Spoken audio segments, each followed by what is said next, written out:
Hey guys, the Blue Toad here. Tiju22, TJ Toad, whatever you want to call me.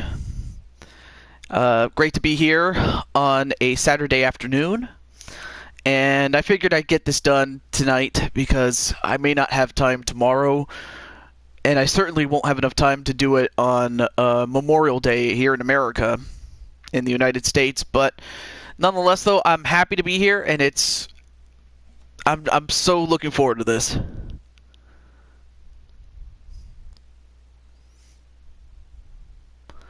So, oh, Killjoy, nice to have you on the show. I'm just gonna get my pop-out chat, and I think we are ready to go.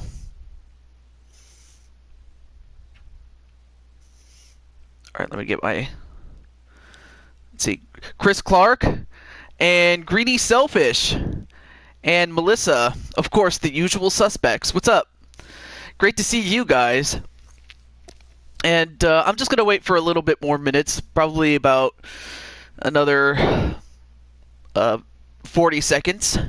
But how are you guys doing today? And while you guys are answering, I'm just going to get some water here. Very good.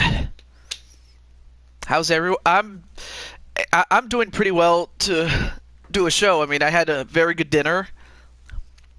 And I'm glad that you're doing really good. Looks like you guys are going to talk to each other.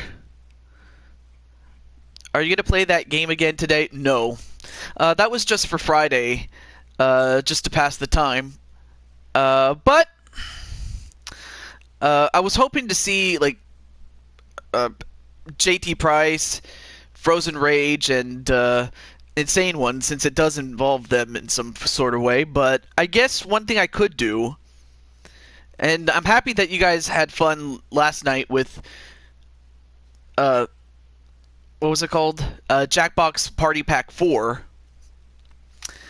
But I guess one thing we will do, and this is going to be the pre-show.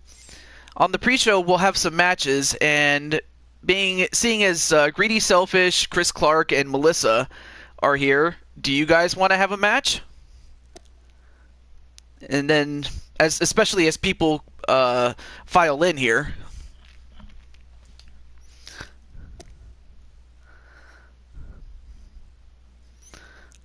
All right, so Chris says he wants one. Sorry. Well, at the least, Chris says he wants one, as does Melissa. All right, well, I guess since Chris said yes first, I'll go with him, and then I'll give Melissa a match, and we'll go from there. Excuse me. I have a lot of gas today. All right, so Chris, what kind of match do you want?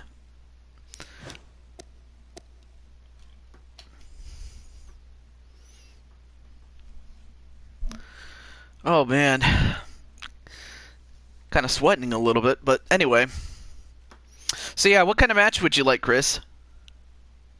And Narazo, how are you guys doing? Or how are you doing? I saw that you had a great match. Ooh, Hell in a Cell. But against who?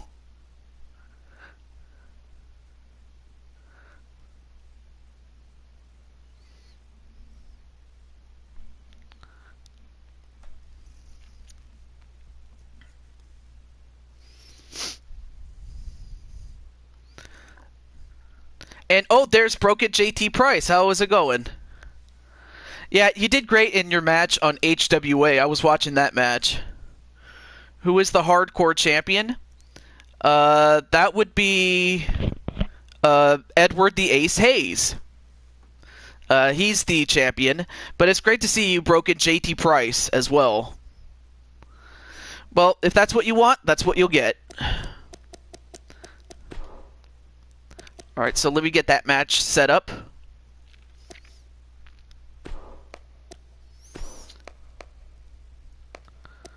Alright, so there's Chris Clark and Edward the Ace Hayes, and it's going to be for the title.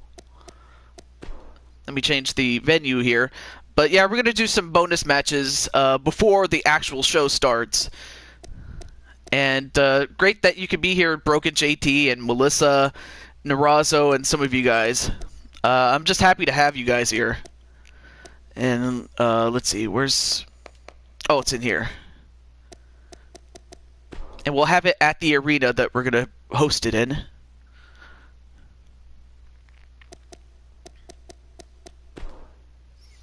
Okay.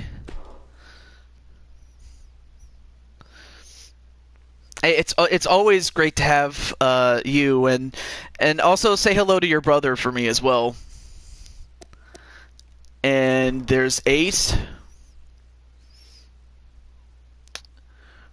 Well, I hope she's doing well, and I hope she's safe. But our first match on the pre-show is going to be Chris Clark against the 24/7 champion Ace Hayes. The Edward the Ace Hayes, that is.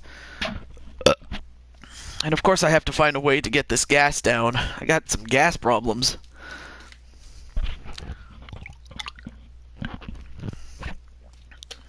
Oh, she's with her grandma. Aww.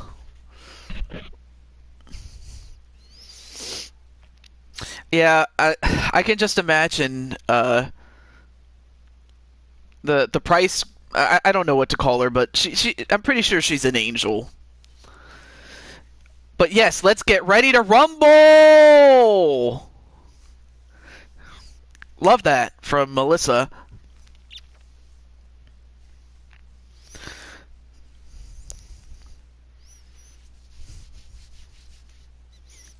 Might have to go to the gym after this.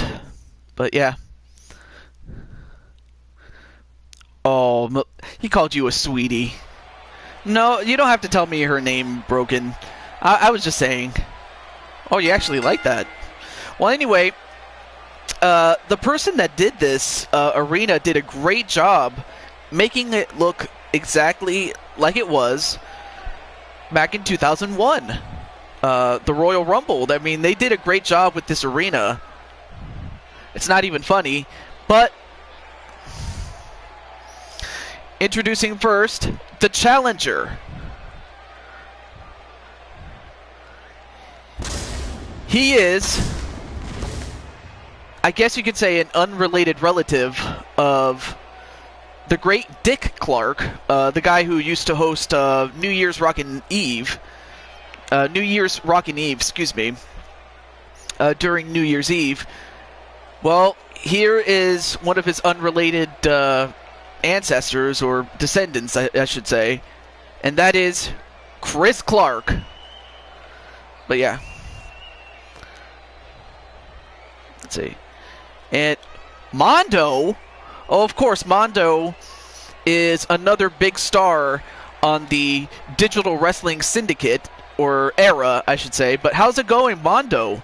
I'm doing some pre-show matches before the actual big show. That is the Royal Rumble 2001 Super Show. And no, it's not a recreation, but it's what would happen if we could do it all over again. That sort of deal. Kind of like what the National Wrestling Federation does with his show, in a sense. Me and you on a tag team. Oh, wow. But it's great to have a big star like Mondo watching the show. And introducing next, the 24/7 champion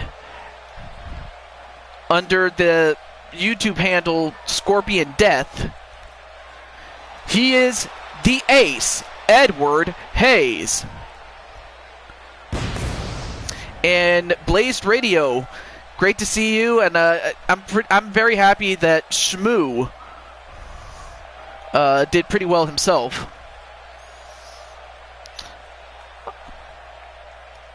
That's not a bad idea, but we'll see what Melissa says.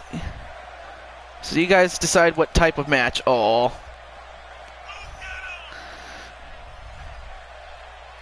But yeah, we have another big star in Blaze Radio. So I'm happy to see you, my brother. from another mother. And I got to tell you, Ace is a strong son of a gun. So Chris will definitely have his work work out for her. And oh, that's a beautiful name. Oh, Sonya Blade? No. But, I mean, that's the most famous Sonya I can think of. Sonya Blade from Mortal Kombat. In fact, I think my good friend Retro Rick has Sonya Blade from Mortal Kombat on his show, which is kind of weird to say the least, but he already had it before he knew about it, really. I mean, the spotlight's on him, but, alright, this is taking a little too long. Let's get it on.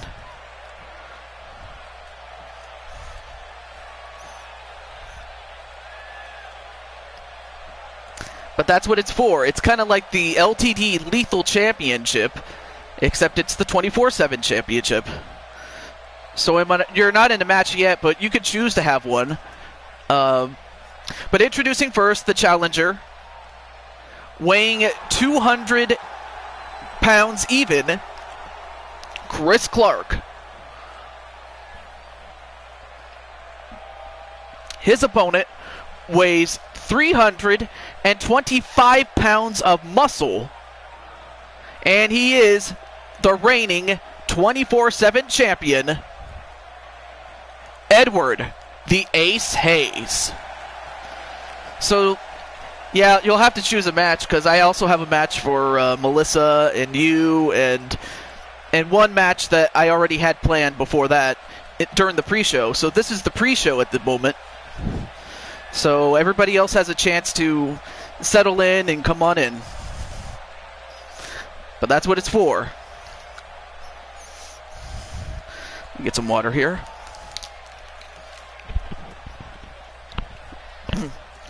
Alright, match underway. And a Uranage onto Chris Clark to start the match. And Chris Clark manages to escape. But of course, one thing Chris can't do is try to match power with Ace. It's just not going to happen. And, wow, he just slapped him like a little girl did Ace. But you know what? I guess he can do whatever he wants, because, you know, he is big and strong. I mean, I certainly wouldn't want to get this man angry at me, that's for sure. He'd destroy me. Pinfall into cover. 1. And Chris has to kick out at 1. But Chris escapes again. Oh, nice DDT onto Ed, the Ace Hayes. And Chris, let's see, what is he going to get? Well, before he could get anything, Ace beats him to the punch there and throws him into the apron. 1, smiley face. An over-the-shoulder throw onto Chris Clark. And of course, it is false count anywhere. No disqualifications, no countouts, and a DDT on the floor. And now, wait a minute, Ace going to the top rope. Is he going to do this? Oh my God! A swanton off the top rope, onto the floor, onto the ringside floor, onto Chris Clark. 1. And only gets a 1 count after that. I'm surprised Chris is not dead after that. Oh, but Chris fighting back. And then a neck breaker. Oh, snap. This is going to be lit. Yeah, it is going to be lit. I will say that. One would say Chris is in over his head. Yeah, I would think so, and I have to feel bad about that. Pinfall into cover, and the referee out of position. 1. And again, Chris Clark kicks out at 1. And Chris is in deep trouble here. And now Ace going to look for something to put away Chris Clark. And a sledgehammer. And another sledgehammer to the side. And then one right to the ribs. And then one right to the arm. Oh, but I think that might have made Chris Clark really mad now. And Chris, I guess he's just walking away, just making sure that he can catch his breath after getting hit with those sledgehammer shots. And now they're walking right back to the ring.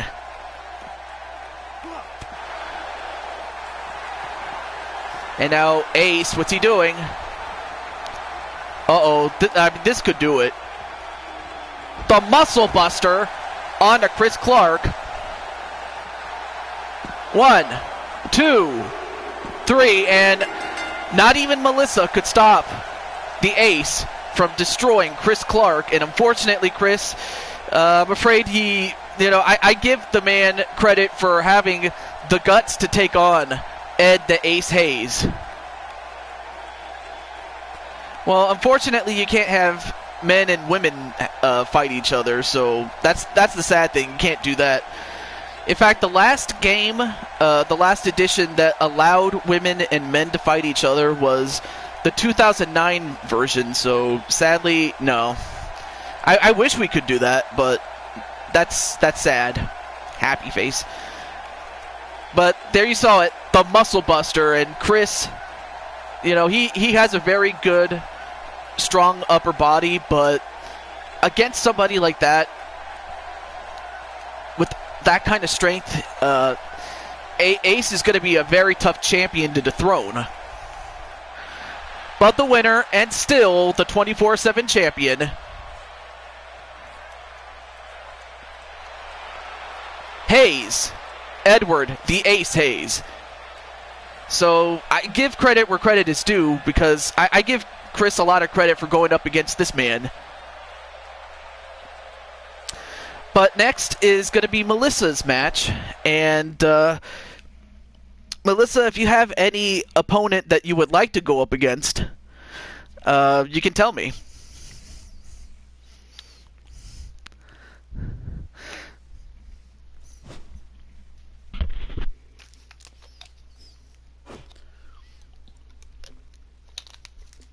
Excuse me.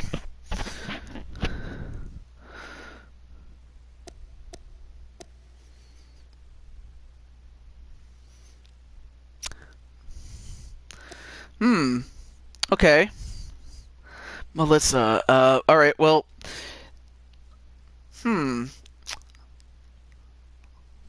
I guess... Alright, let's have a normal match then. Alright, first let me get Melissa.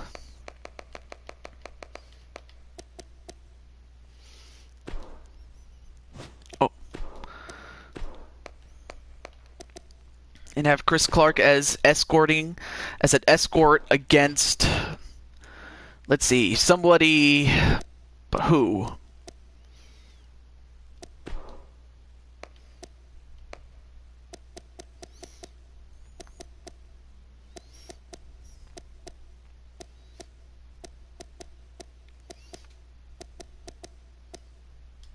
Oh, Cammy White. And she'll have someone to accompany her.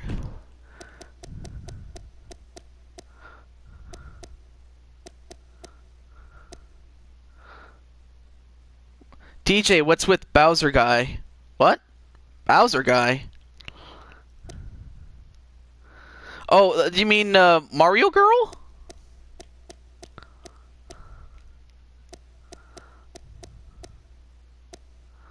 Let's see. You know what? I guess I'll pick Chuck Norris as Cammy's escort. But yeah, are you talking about Melissa Narazo?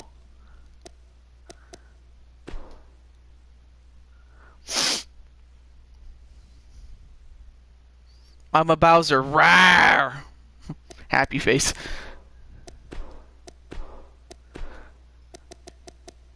Okay, that looks good. Alright, let's go. I gave you an idea to create a gimmick based on Bowser. Well, I've seen on Community Creations, someone did a very good Bowser. Like, someone made a Bowser, and he was a super heavyweight naturally, and, you know, I don't know how they did it, but it looks very much like Bowser on Community Creations, so I could put Bowser in there. But our next match, and oh, you do have something for me. But anyway, while you tell me that, we have Melissa, Mario Girl Melissa, as she's accompanied by Chris Clark, who just had a match, as she goes up against Street Fighter II's own Cammy White, and she is escorted to the ring by Chuck Norris.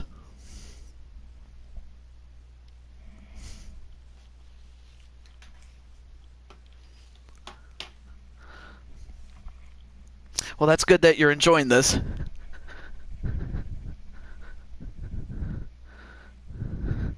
Melissa looks great. Melissa for the win. Oh, wow.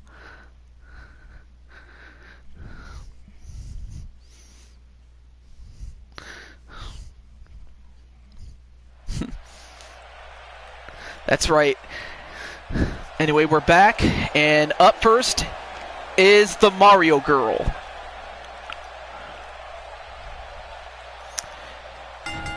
She comes from the Mushroom Kingdom, and she is accompanied to the ring by Chris Clark. She is Melissa. Mario Girl Melissa. Let's see. Cammy looks like Ronda Rousey after a tough battle with a broken face. Well, you know, I'll be honest with you. Cammy is smoking. And of course I would say that because I am a guy. And the Insane One, you're just the man I was looking for. Or Frozen Rage. Because your match, Insane One, is right after this one.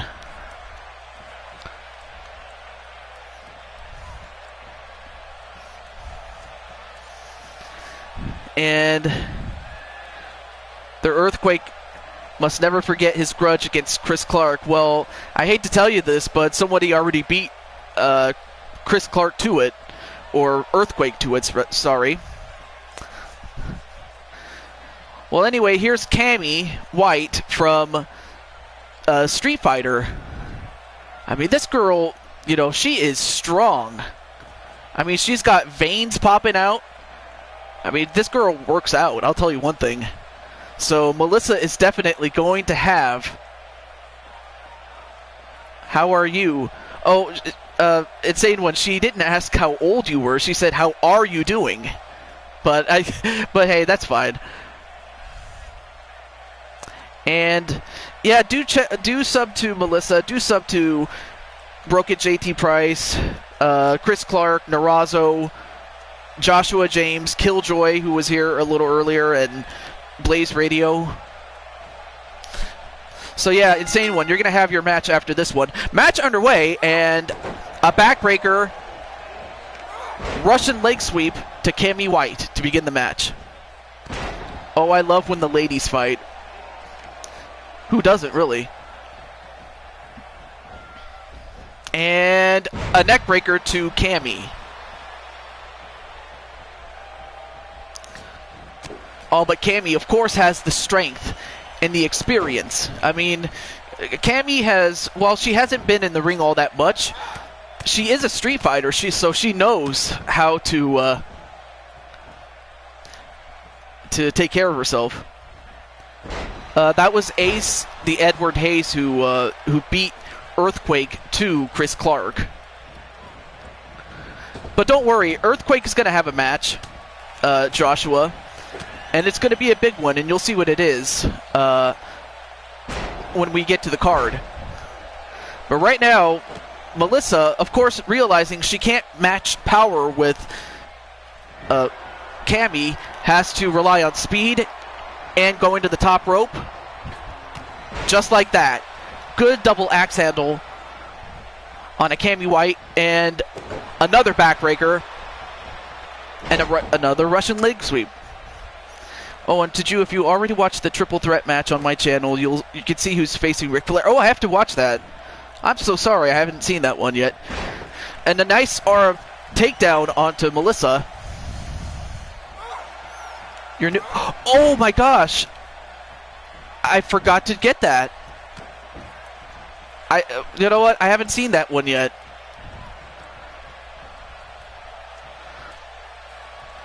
And while that's happening, Cammy drops Melissa headfirst into the turnbuckle.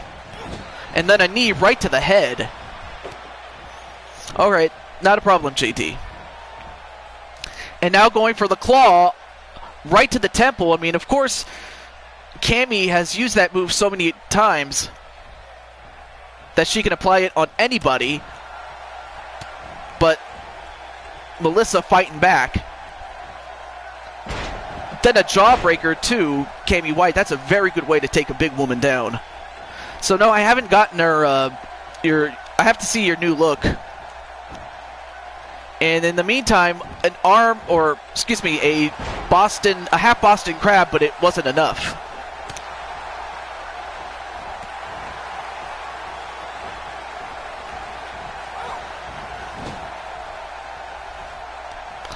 And Cammy, what's she doing? Oh, just shoved her away.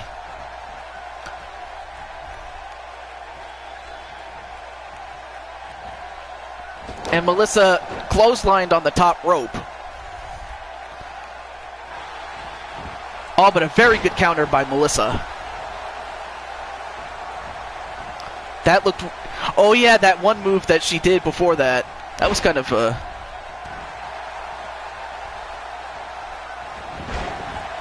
Okay. Can you show the viewers?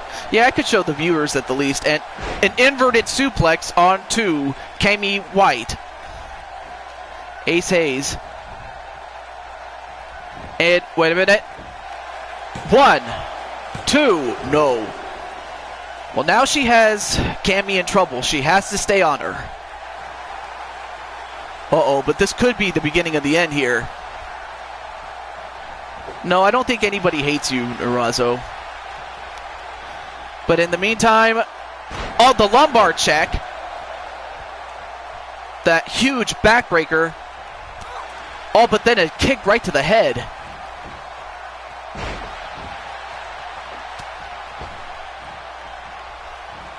And then thrown outside. And Cammy. Whoa, what a move by Cammy White onto Melissa. I'm surprised she was able to do that, but why would I want to ban you? Or is it broken JT Price you're talking to? Because you haven't done anything wrong. Anyway, pinfall into cover. 1, 2, 3, and Cammy White was just too much for Melissa to handle. Oh, okay. I had a feeling that's what it was. But not a problem, Narazo.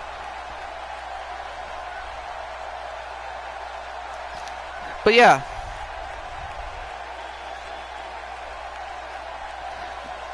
No.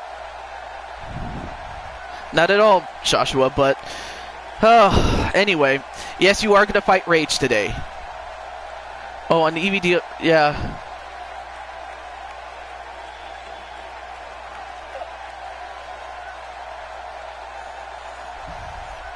Oh. Well, in any event, well, that's awesome. At least you had fun with your match. But unfortunately, yeah, Cammy was just too much for Melissa to handle. And I'm pretty sure Melissa, as she, grows and has more matches, she'll be able to take down the legends like Cammy White. But Cammy, as I would have expected, just toyed with Melissa and just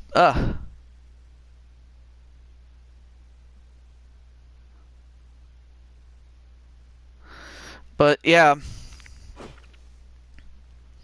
Nonetheless, though, now we get to the match. Oh, yeah, that's right. Let me go to community creations. First, let me go to the insane one, or rather his creation. But yeah, you'll get him next time.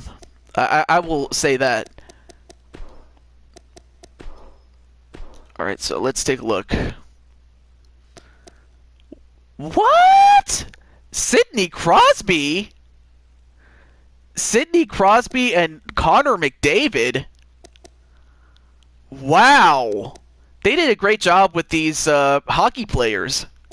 If I wanted to put hockey players in, that's pretty cool. Okay, there's Aaron Benson, and there's Raven. I already have a copy of her.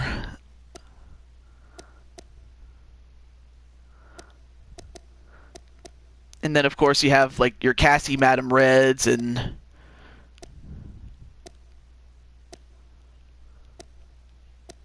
Oh, there's your new one right there. Can you do my guy with muscles? Oh, what do you mean by that? And, Feck, what's up? Let's take a look here. Let me just make sure that... Oh, nice. Alright, let me just get this, and as well as delete your old one, so that way it doesn't take up any more space. But yeah. But welcome to the show, Feck. How's it going? Or Gabrielle, or whatever your name is. Excuse me.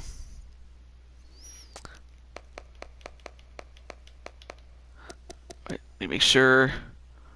Oh, right. I have to go through Universe to undo this.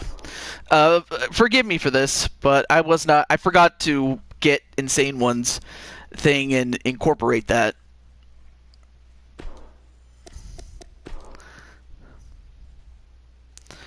Well, I guess if I get Gabriel, I would have to get rid of Feck. So I can't have double characters now. Oh, that is your... I did not know that was your real name. Alright, well, let me get this taken care of. Oh, right. Let me undo this and go from there. Oh, he's your split guy.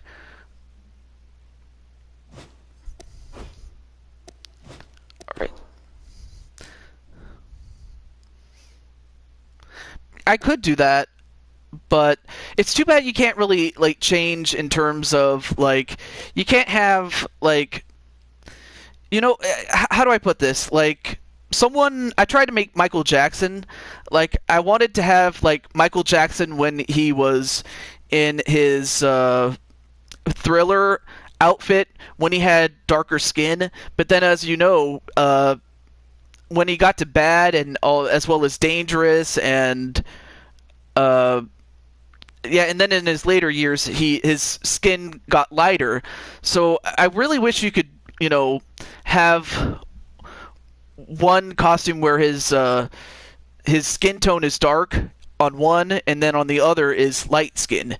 But unfortunately, you can't do that. Because if I could, then I would be able to do that. But it's one of those things where, you know, you have to take what you can get. Alright, let's see, which one is this one? Alright, that's the old one, I'll get rid of it. But, alright. So in just a couple of moments, once this is done, alright, that should do it. Alright, so one-on-one, and it will be no holds barred. It will be the insane one. Let's see, which one is this? Actually, I'd take that one. Against Frozen Rage. Actually, I like that one better. And then... Well, I already set the match for Frozen against Insane One. But let's see. Let's go to... this one, right there.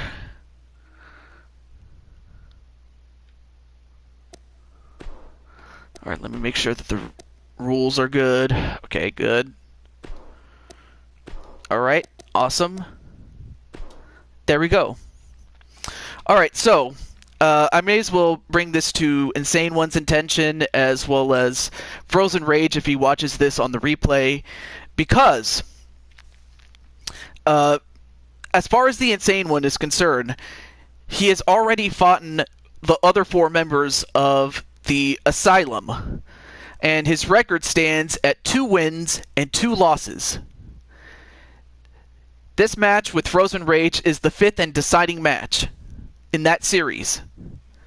And whatever happens, I will let you know what will happen depending on who wins.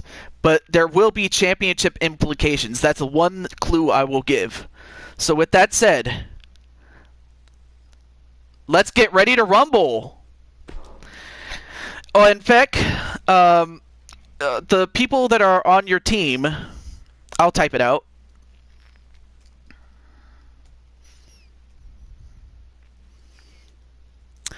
On your team, you have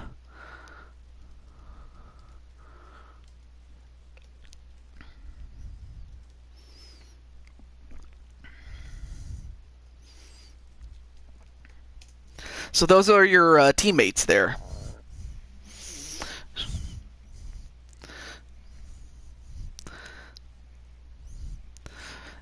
But right now, it's the Insane One against the leader of the Asylum, Frozen Rage. And you always save the leader for last when you have these type of feuds with one man against an entire faction. So with that said,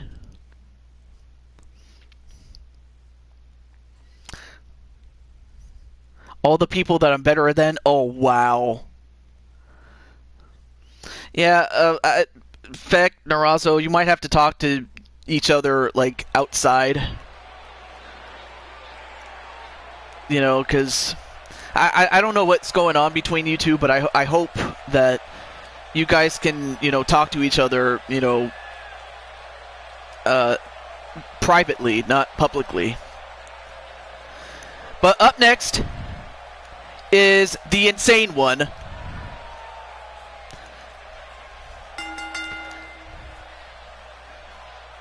So let's not take anything away from this match.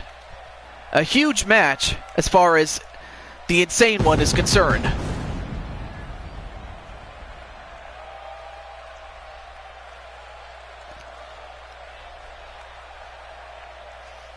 I mean, this guy is enjoying the success that he's had.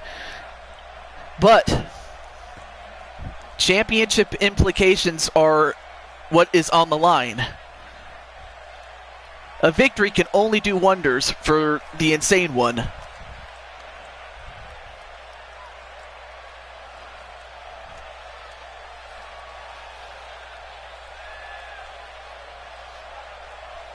And tonight,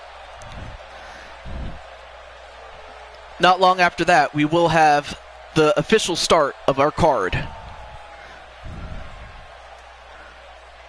But of course, we are getting these matches out of the way in time for the big card. And let me drink some more water here. Yes.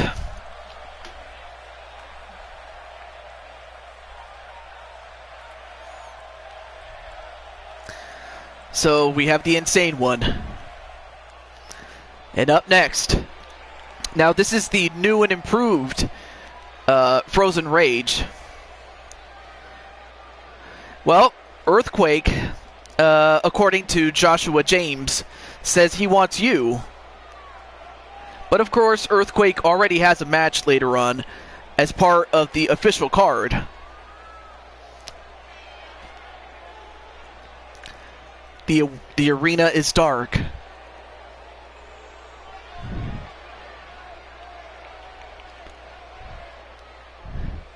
And from that little special place that he calls the freezer, there he is. Rage. Frozen Rage. with that cold stare in his eye. He would love nothing more than to show that he is the undisputed leader of the Asylum. As if the Insane One was not bad enough, he is also dealing with JT Price as far as dissension in the ranks, so to speak. But he has to focus on the Insane One.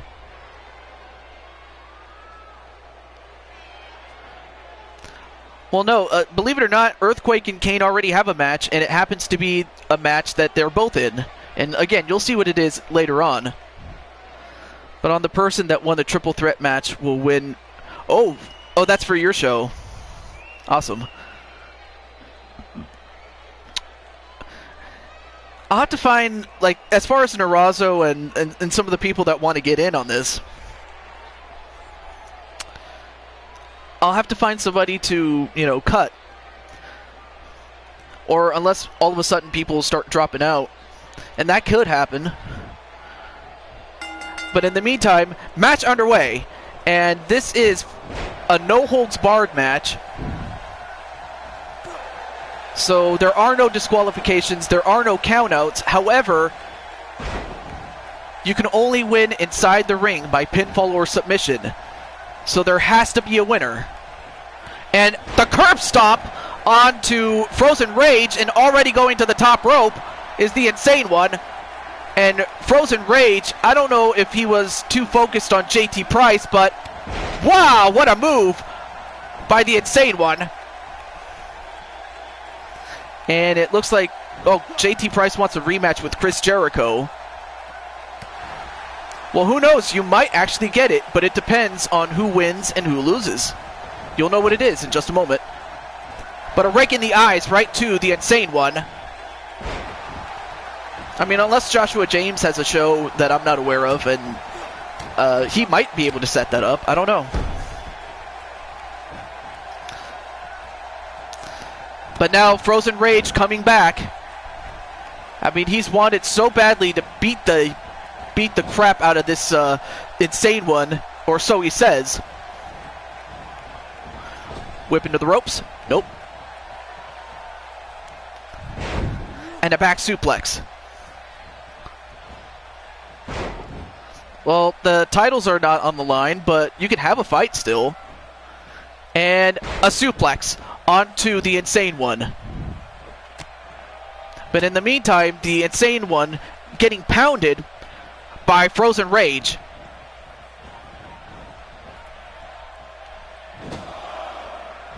Not a problem. And the Insane One just getting pounded on the top turnbuckle, and down he goes. And Frozen Rage all of a sudden is under composure. The thing about Rage that makes him dangerous is that if he's calm, when calm, he's cold and calculating. But when he's under rage, he might just do anything to beat you up. And now a chair by the Insane One. Nope. Beat him to the punch did Frozen Rage. And down he goes, does the Insane One. But then a kick right to the head of Frozen Rage. A series of strikes. And then a clothesline. I mean, the Insane One was about to use a chair, but he didn't do it. But you talking about an insane move, that was insane.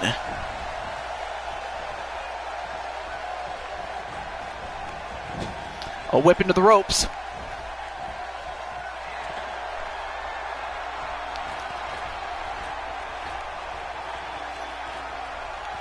And a suplex, a back suplex from off the top rope on a Rage. That will definitely take some starch right out of you. One. Nope, only a one count. Of course, Rage is... Rage is definitely a huge star, especially in many other e-feds on the YouTube digital wrestling era. But in the meantime, the insane stretch escaped did Frozen Rage.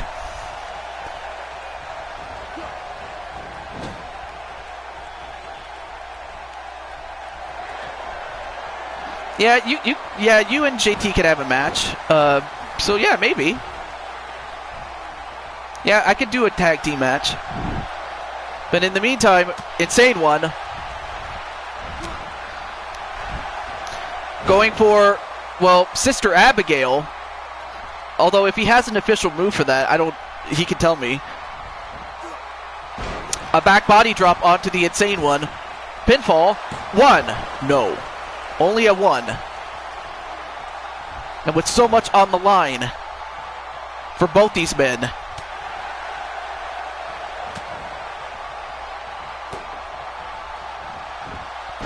And wait a minute. Wait. Dirty Deeds. Dirty Deeds a la Dean Ambrose. 1. No.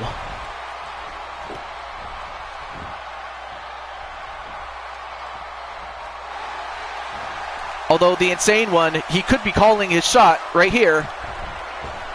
The phenomenal forearm a la AJ Styles. And 1, 2.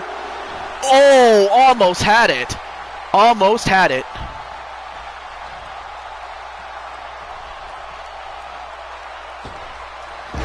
Yeah, Feck and Blade are the champs, but you guys can still have a match, though. And by you guys, I mean Feck and JT Price can take on anybody else. It just won't be a championship match. And plus, again, we have bigger plans at stake here. And a series of clotheslines and a power slam onto the Insane One. And, wait a minute. I forgot what he calls that move. Oh, white noise. That's what he calls it. And a neck snap, shades of Mr. Perfect. That would not actually be a bad idea. And the Insane One going for an insane ride.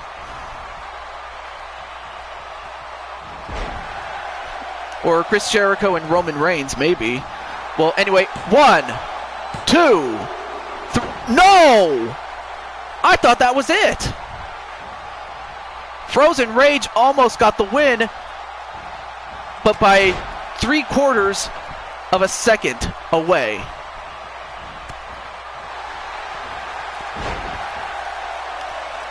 That sounds good, Feck, but what about you, JT Price? Do you agree with that? And 1, 2. I do not believe this. The winner of this match, I don't know if Melissa left. If she's still here, she can say hello. But I cannot believe this. I mean, this was a back and forth match, and there were times when I thought Rage had it won. And I give credit to Rage for sticking it out. I mean, there was the Dirty Deeds. I thought he had it there. Then a phenomenal forearm, another pinfall attempt, and there you saw the swing. And then after that, he goes for the pin, and let's take a look how close that was. 1, 2, and about 2 3/4. But after a second Sister Abigail, the Insane One has beaten Frozen Rage, and his feud with the Asylum, the series is won 3-2. So the Insane One has won the series 3-2. So now I may as well, let me exit out here first. So now, this is where the championship implications come in. And I may as well mention this to Insane One.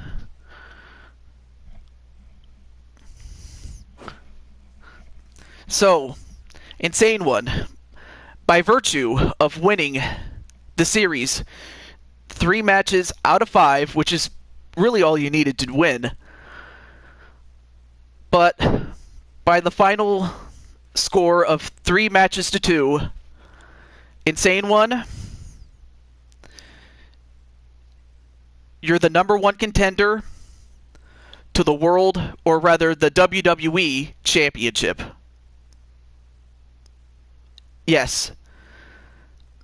The #1 contender to the WWE Championship.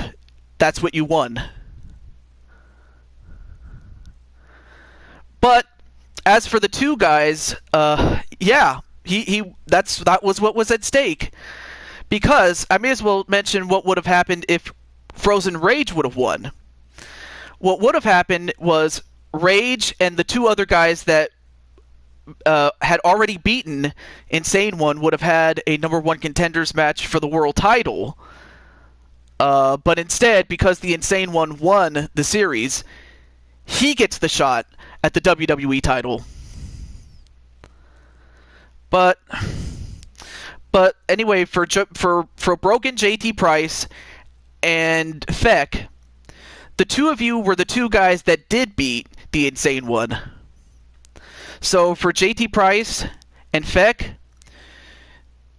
you will get a reward, and that reward is a match for the number one contendership to the United States title. So yeah, Feck and JT Price will have a match for the United States title because they were the two guys that did beat the Insane One. So the Insane One, like I said, is the WWE number one contender.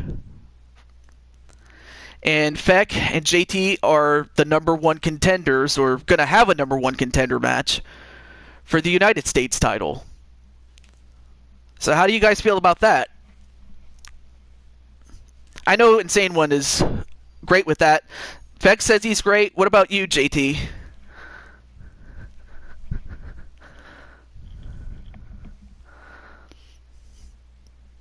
Oh, who is the WWE champion?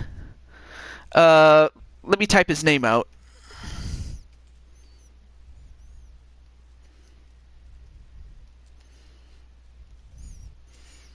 Oh. Adrian Chambly. You just got back? Okay, broken.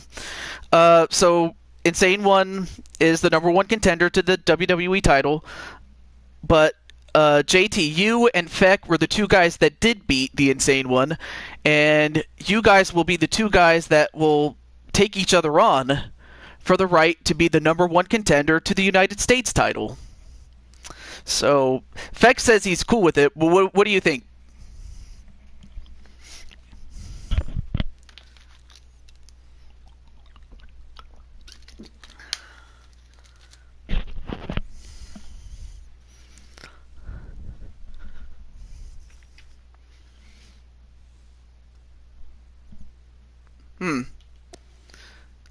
I guess he's speechless, I guess. But, oh well. But, anyway. I deserve it, so let's get it on, brother. Oh, okay. Alright, so this will be the final match of the pre-show, and then we'll finally get on with the actual show. So, what kind of match do you want to have for the number one contender match? And this is between Feck and Broken JT Price.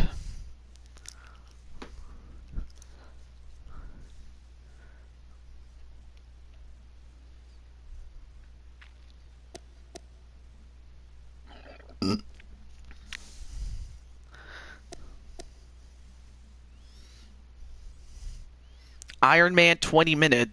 Okay. Well, that's one suggestion. What about you, JT?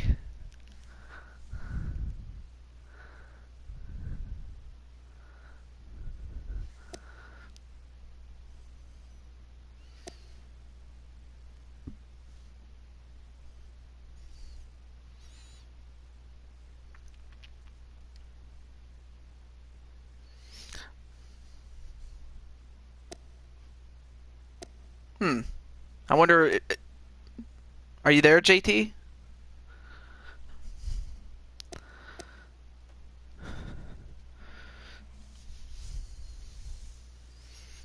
Let's see. That's still yet to be determined, Insane One. He agrees? Well, I haven't heard him say anything. And by that I mean JT Price. Does a 20-minute Iron Man match sound good, or do you want a different match? You can always tell me.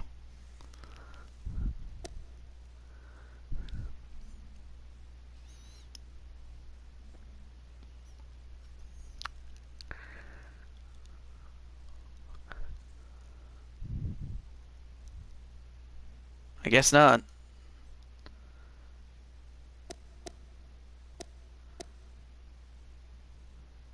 Well, if he doesn't say anything in the next minute, I'll have to go with that one because he's not talking. But is Broken still there?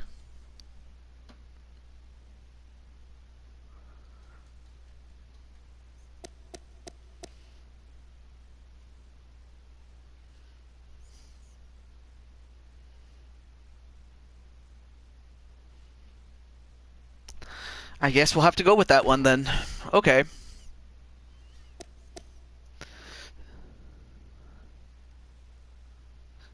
Well, I guess he must have had to leave to go do something, but oh well. Well, I knew that you were good. I just didn't realize that you had what it took to, be the best that no one ever was. But that's amazing, though. Yeah, it does show that he's in there, but I guess maybe he had to go take care of something, I guess. But since Feck put out his match before and JT didn't respond,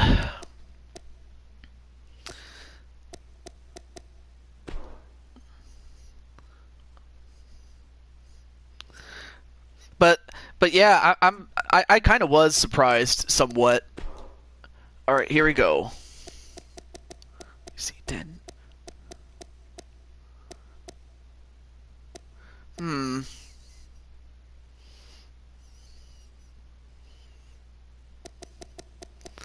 Make sure that the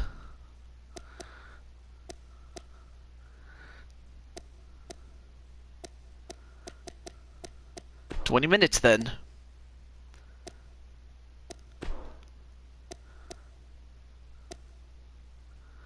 Okay, there we go.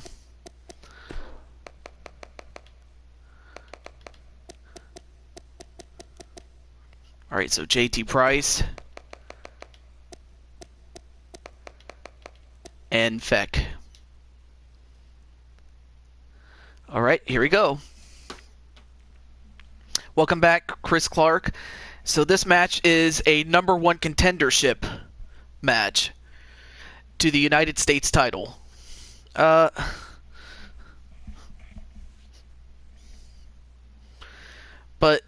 my God, I'm still, I'm happy that Insane One won. I mean, I would have been just as happy the other way around, but nonetheless, though, the Insane One, I will give credit where credit is due. I mean, because he went in there and he said he was going to beat the Asylum. He did 3 matches out of 5, which was just enough to win the series. But these are the 2 guys that did beat the Insane One. But these 2 guys are going to have to beat one another to become the number 1 contender to the United States title. And it will be an Iron Man match. Yeah, because you know what, Feck, you can tell them how it is that you have short hair here and you might have something else here. Hello, Michael Garcia, what's up? This means JT is shivering in fear about facing 2 opponents. One he demands a rematch on. I don't know about that. But right now he has to focus on the match. And for those of you wondering, why haven't you started the show yet? I already have. It's just the pre-show.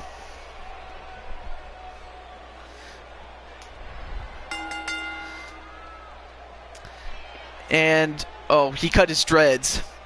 Yeah, to make a long story short, Feck and to some degree JT Price, they look different from company to company. They look very, very different. And well, welcome to the show, Brandon Williams. Great to see you. And I still don't know where JT keeps all the money. I would like some of that money, damn it. The only reason I picked R-Truth was because it kind of fit with what you were doing. a little bit. But up next, now, of course, Feck has so many different egos. Like, in some places, he has dreads, and he is, you know, in one company, he looks like Shaft. In another company, he is Jamaican and has a lighter skin tone complexion with dreads. And then another one, he has dreads and he looks like a road warrior. Or this guy right here, for example, is the super athlete. So Feck has a lot of egos, so to speak.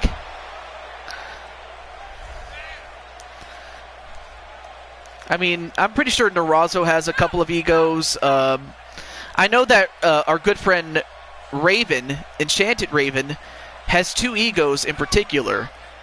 There's Enchanted Raven, and then there's Raven that has a two-tone hairstyle. I call it Badass Raven because, you know, that's the kind of girl that she is. But Narazo has one ego, and sometimes one is enough. I will say that.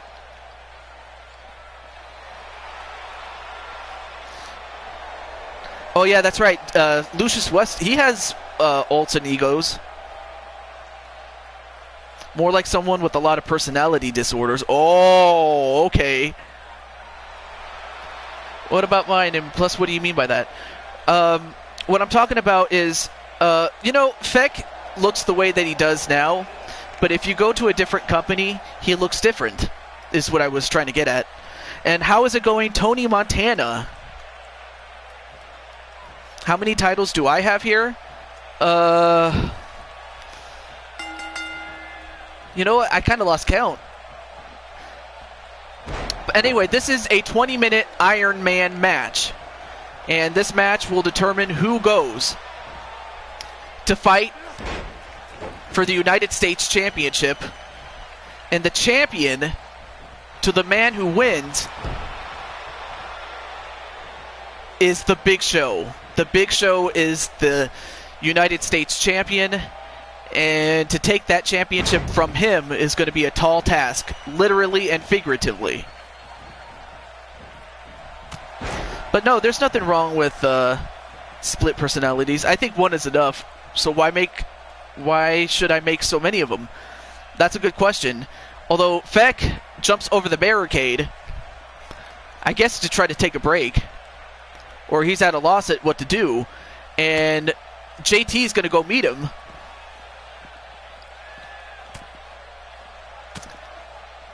And now both these guys are going to fight in the crowd. Now, of course, falls do count anywhere. There are no disqualifications, no countouts, so they can fight anywhere they want to. Right now, the score is 0-0, so if anyone wants to keep score for me, you're more than welcome to do that. And now both these guys are going to fight on the aisleway.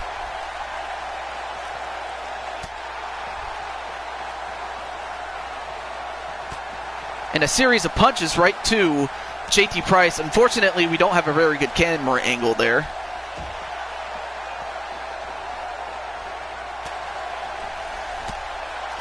Yeah, Feck has a lot of egos.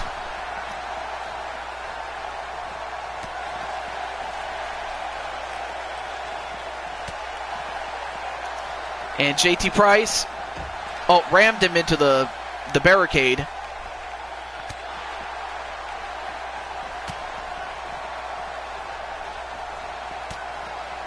Uh-oh, they could be making their way to that setup.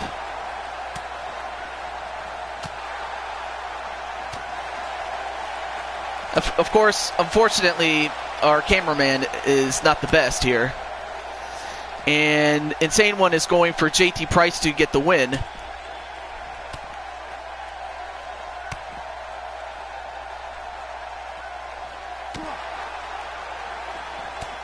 Get back in the ring. The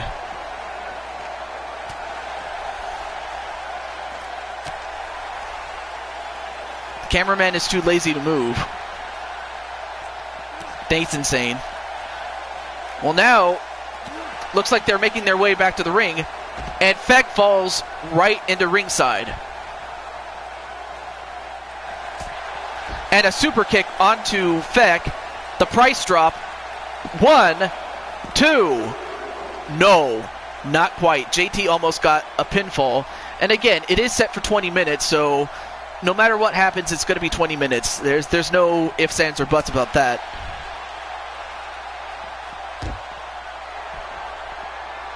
And Feck, what's he doing? Oh my God! A spear right through the barricade. The barricade exploded. And JT Price might be broken in half. Oh, this could do it. 1, 2. No! How did JT kick out of that? I mean, I'll tell you one thing. JT is hardcore. I mean, and these two guys were originally set to take on or team up with each other in a tag team match, but instead, they are the #1 contenders. But there can only be one. And a whip in front of the announce tables. But then rammed onto the table. And again. Soon, Broken Feck will debut in other companies. Pile driver on Feck, and that might be the one thing that's broken. It's his neck. That's already $1,000 already gone in repairs. The price drop. 1, 2. No. I mean, we're past 5 minutes and not a single fall has happened. And although, oh, come on, not Feck, excuse me, JT, what's with you dancing in front of Feck? But now going right for the back of Feck, and now he's just going to do push-ups? Are you serious? I could do Feck rumble. Yeah, but that would be a lot of egos of Feck, to say the least. 1, 2, no.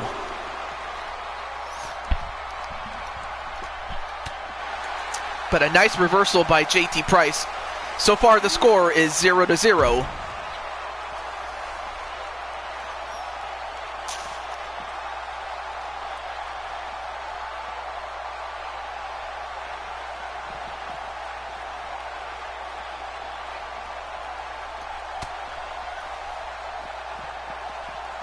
And now JT Price, what's he doing?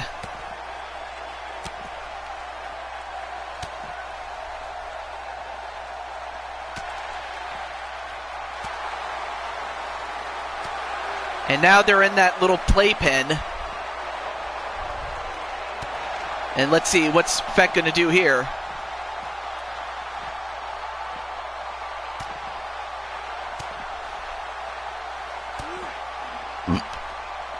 Excuse me.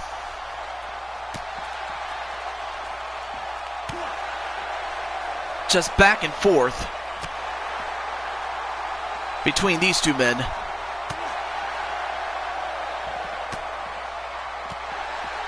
Oh, nice back kick.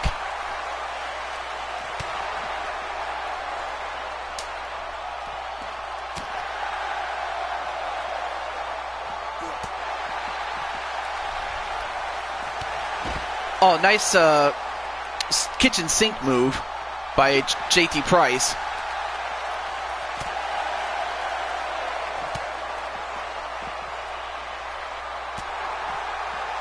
Oh my God, just the back and forth.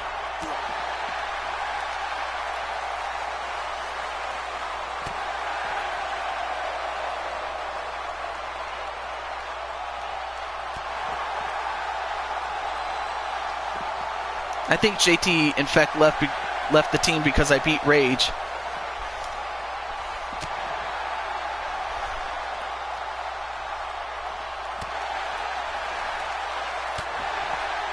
Stop wasting time. I've had enough problems trying to cover the repair bill, excuse me.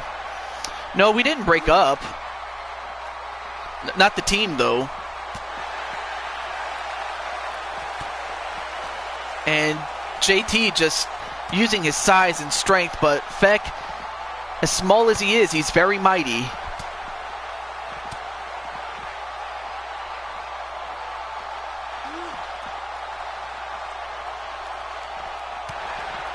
Just back and forth, but we haven't had a single pinfall yet.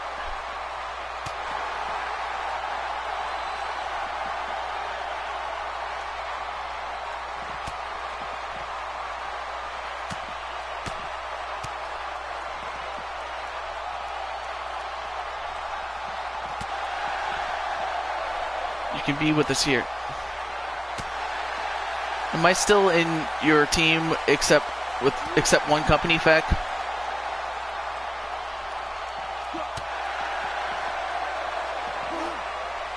Oh, nice bulldog on the Feck.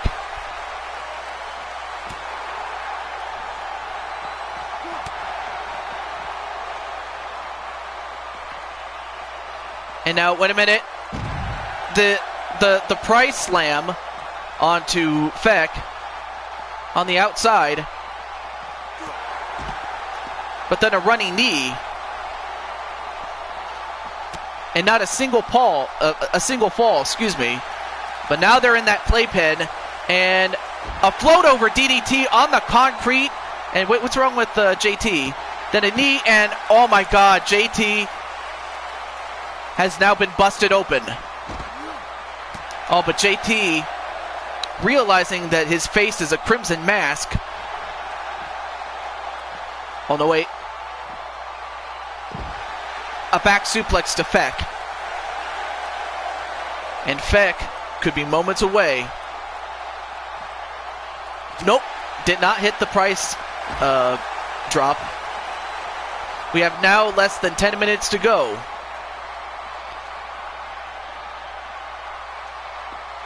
And Feck just looking at him astounded, wondering, what do I have to do to beat this guy?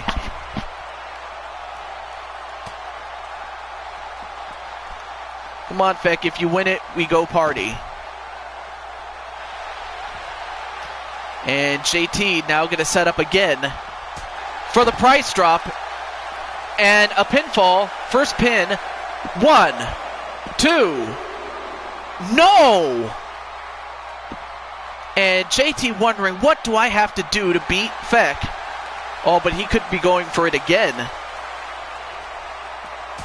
Another price drop. 2, 3. I really don't know if I should say anything. But in the meantime, Feck going for the package pile driver. And I forgot, did JT win 1, 2, 3? And I think it's 1-1, if I'm not mistaken. But yeah, I mean, I really don't know if I should say that. I'm just saying. And now, Price going for a single leg Boston Crab.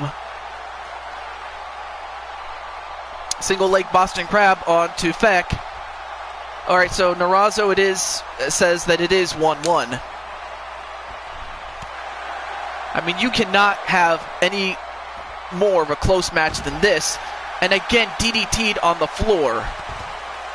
And both men are bleeding. Oh, but a nice counter by JT, and an even better one than by Feck.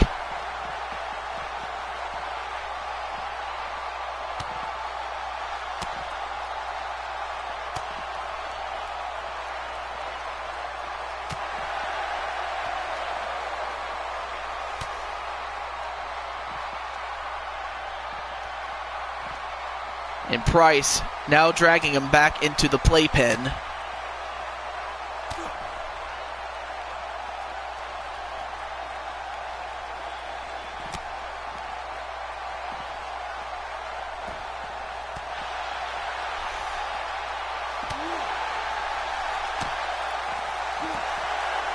And JT and Feck are just beating the hell out of each other. I mean, words cannot express how painful, how much these two guys want to beat the hell out of each other. all for the shot at the United States title. And these guys are teammates, and yet they're showing you how bad they want it.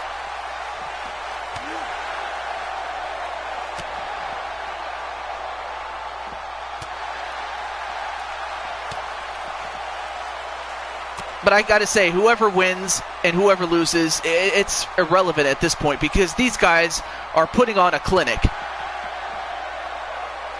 They are putting on one performance that I will never forget. So give it up to these two guys. Give it up to the men that are putting themselves through a lot of hell.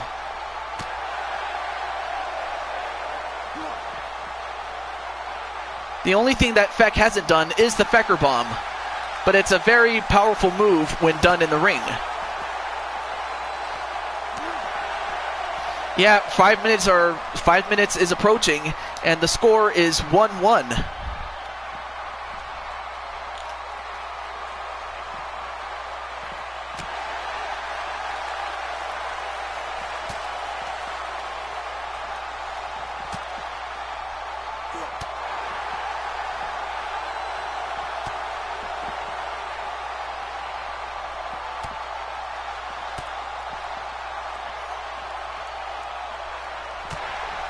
And now they're going to fight in the aisleway.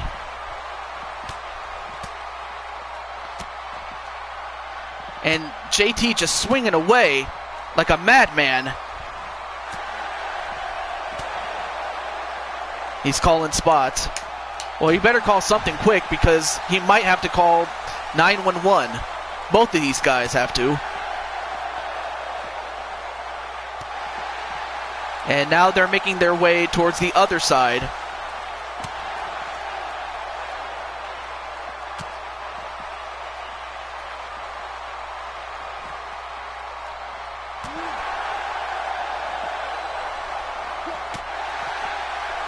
And now it looks like they could be making their way to the stage, if not the other side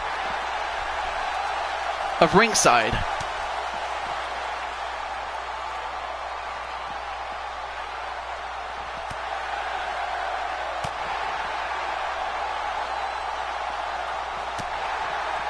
Just back and forth action here. Now we're approaching close to 3 minutes now.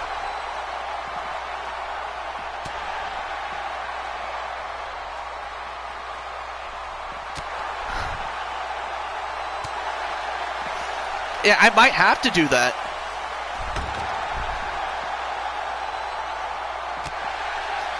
And I got a little message. I won't say what it is. But, well, now these guys are fighting on the way to the stage.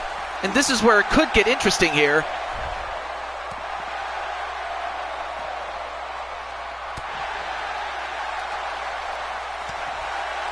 Oh, wait a minute. Feck going for, no, wait. Clothesline. Well, now these guys are on the stage.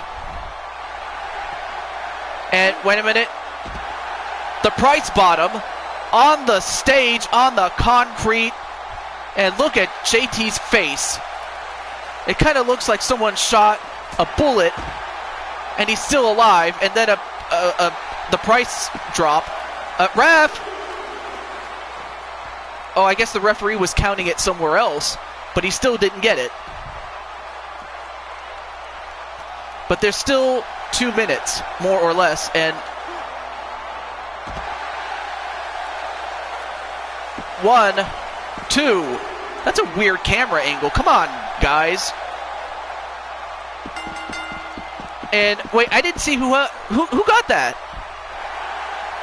Oh, it looked like. Oh, there we go.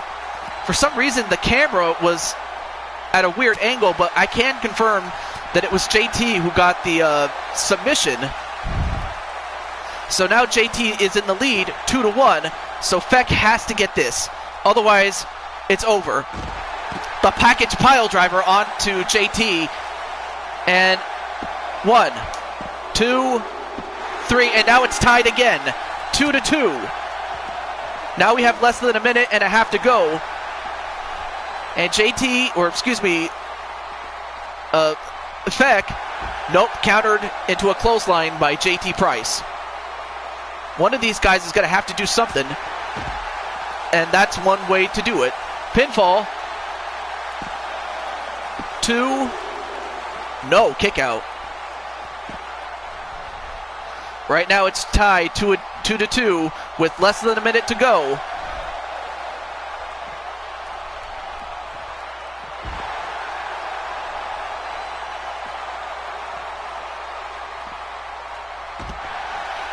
And a back body drop.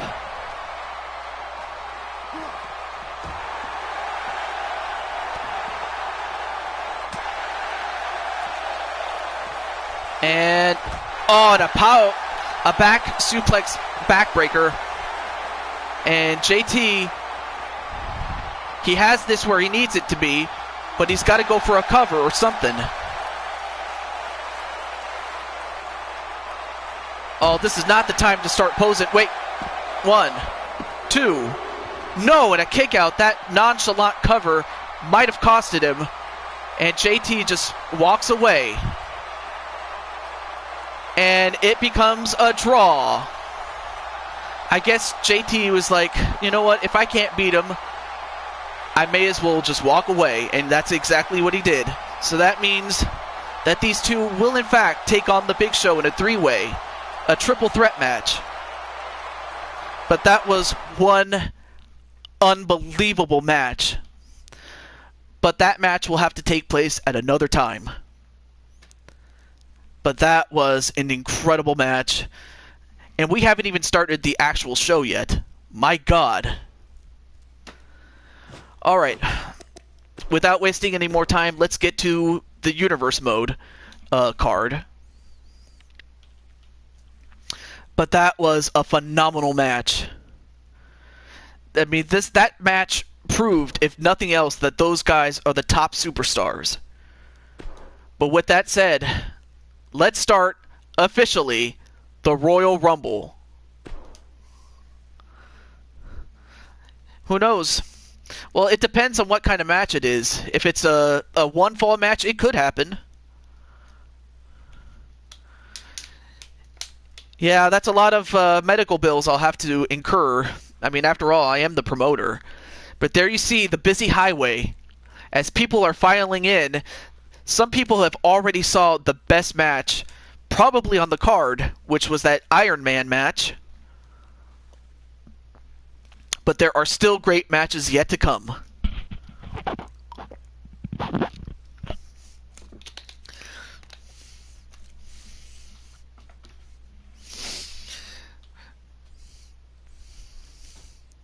I mean, it's a beautiful day in the neighborhood, but here it is. The show is about to officially start.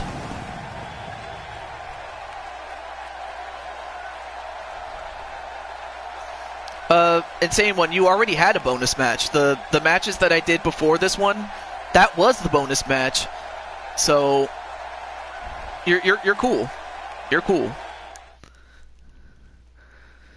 But let's get on with the official card. So let me just pick this, and let me make sure that the entrances are on. Okay, good. Oh, let me turn that on. On. All right, good. Just wanted to make sure. Okay. But of course, thankfully, we do make so much money that we can repair it. So we made some repairs, and our first match will feature Shawn Michaels and Triple H of D-Generation X. They will be escorted to the ring by their buddy, in DX, X-Pac. They will take on the World Wrestling Federation Tag Team Champions, Demolition, Axe, and Smash. And for tonight only, they will be accompanied to the ring by the British Bulldog. So make your picks. Who do you think is going to win? D-Generation X or Demolition?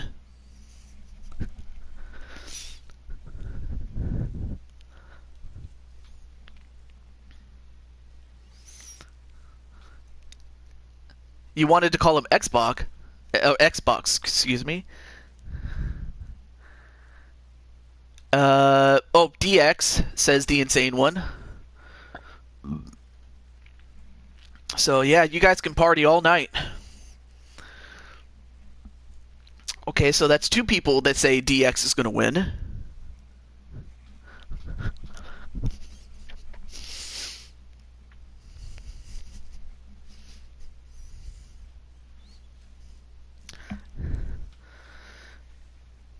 But it's just incredible that, I mean, again, we hadn't even gotten to this point in the match, or the show, I should say, and we already had some great matches.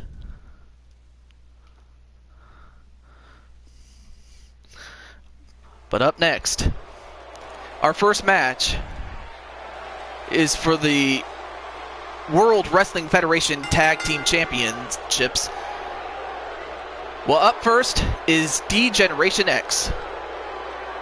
And is it just me, or did X-Pac disappear?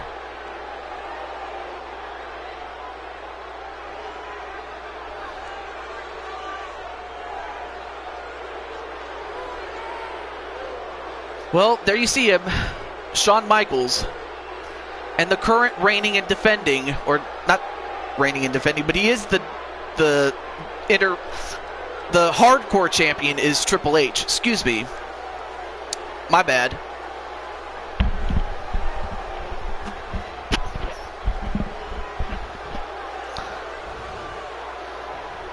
But there's the challengers.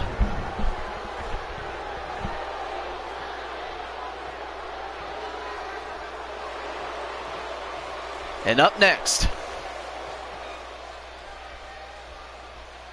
the World Wrestling Federation Tag Team Champions, being accompanied by the British Bulldog, Axe and Smash, Demolition.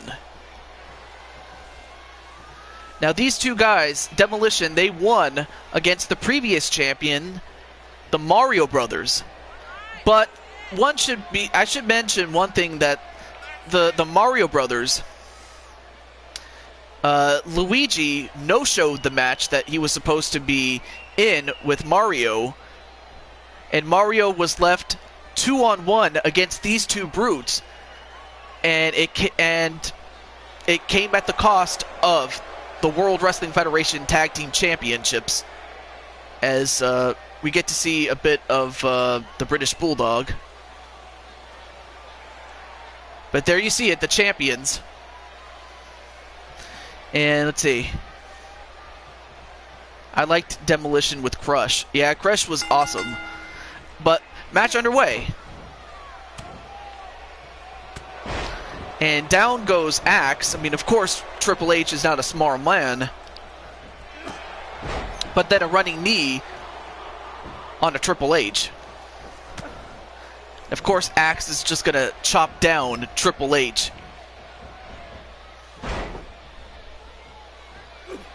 Now going for a chin lock, just trying to weaken Triple H.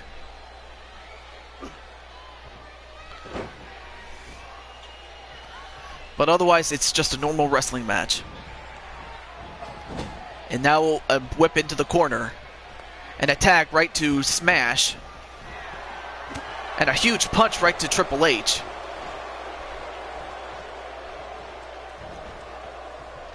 Oh, nice counter by Triple H, though.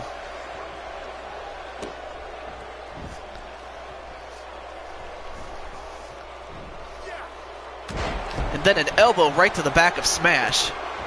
And, of course, Smash is a very powerful individual, and he's going up against an equally powerful Triple H. Now whipped into the corner, and a tag right to Shawn Michaels. Well, basically it has a lot to do as far as the British Bulldog is concerned. Well, just the fact that British Bulldog has had great disdain for Triple H and Shawn Michaels, especially during the feud that D-Generation X had with the Hart Foundation. And a power slam right to Shawn Michaels. Who inspired... What? I think you meant to say wrestling, but... I don't know who started the whole wrestling thing. Oh, who inspired me to do this? That's a good question. You know, it all started with SMF, Story Mode Federation, and I mean, you had like all these wacky storylines, but yet they were so funny. SMF. Especially with, you know, Bob Ross, not to be confused with the painter, but he called himself Bob Ross without realizing that Bob Ross was the painter, the name of the painter, and I just enjoyed Story Mode Federation for what it was, and a tag in right to Triple H, but it was because of SMF that I was inspired to do these shows, and a nice shoulder tackle, then a clothesline, and another shoulder tackle. And right now, Smash is smashing Triple H with a punch right to the side and then a kick to the back.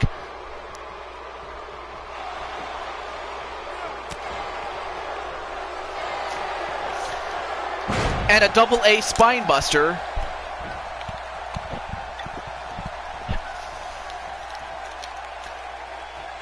Then a stomp right to the gut of Demolition's at Smash.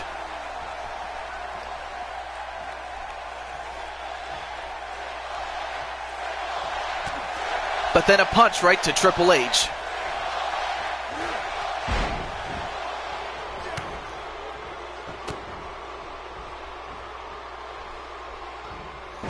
And then a side slam onto Smash, and now Triple H in control of this one.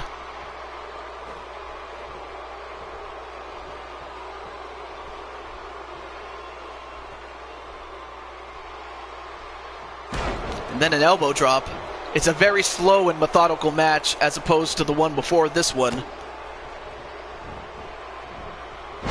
But then again, it is old school wrestling. Oh, thank you, Nerazo. I'll remember that. And I appreciate the comment. I really do. And a whip into the corner goes Smash. And then a tag right to Shawn Michaels. A super kick. And... uh-oh. A pedigree right to Smash, but Triple H ain't done with him yet. Can arrange a fight for the British Bulldog if he's alright with it. I believe British Bulldog's already in a match, I will say this. Let's go DX, new tag team champions. But unfortunately, a tag right to Axe with a hot tag. Oh, but Michaels anticipated and whips him into the corner.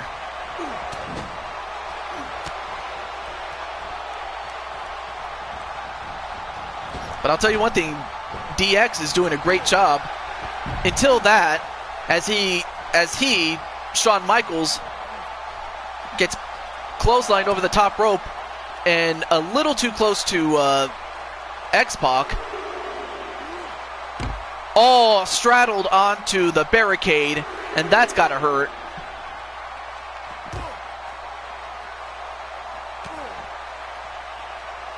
Of course, if Demolition, D-Generation X, if not both of them get counted out, then Demolition will leave with the championship.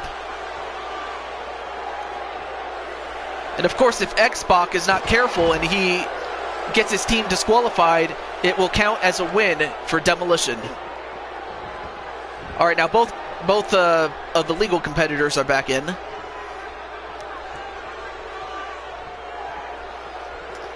And Michaels is fired up. A forearm, a kip up, inverted atomic drop, and a scoop slam on the Axe. Well, Joshua's doing a good job with the financials, and the elbow on the Axe. And again, Michaels is fired up here.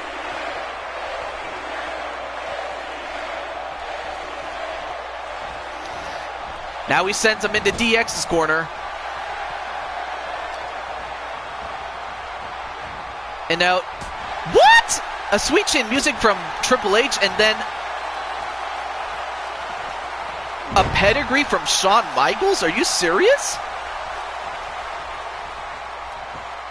Wow. I've never seen that before. But Triple H, a clothesline on the top rope. Oh, but then a kick right to the side of the face.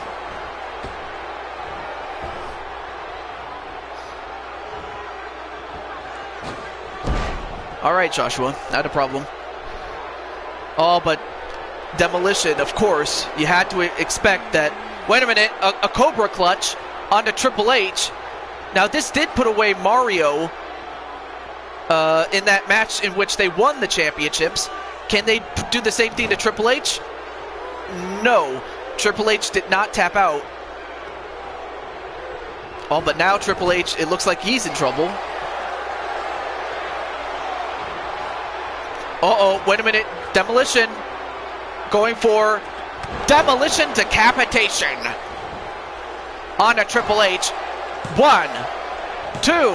Oh, timely save by Shawn Michaels. That could have been it.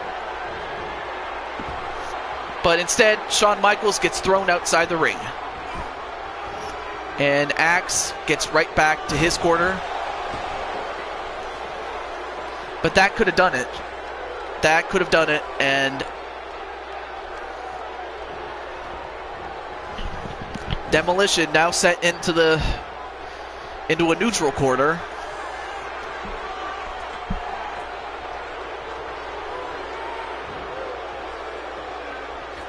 And now Triple H going to the top rope.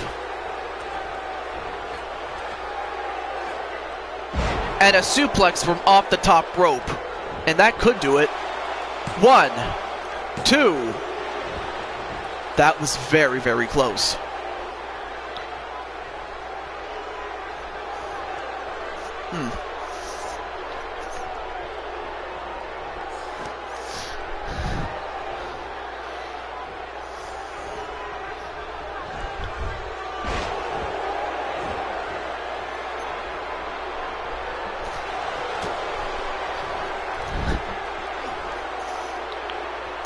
And now another Cobra clutch, and this time Triple H taps out.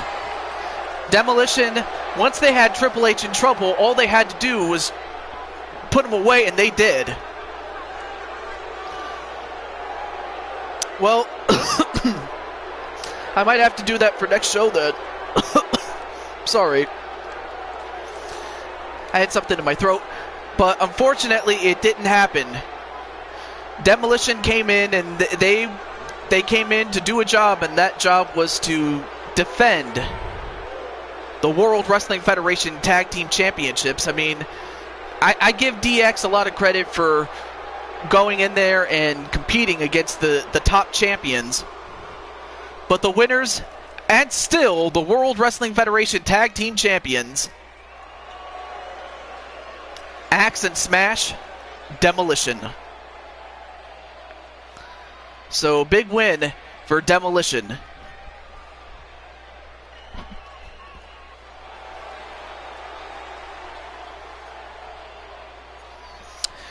Well, that was a good first match to start the show.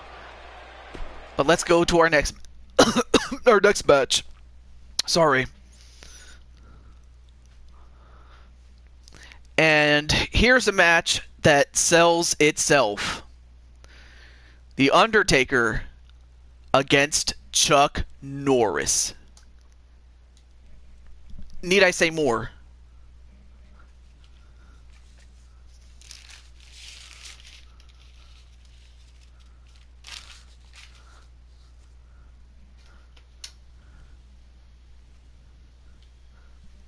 Any takers as to who do you think is going to win?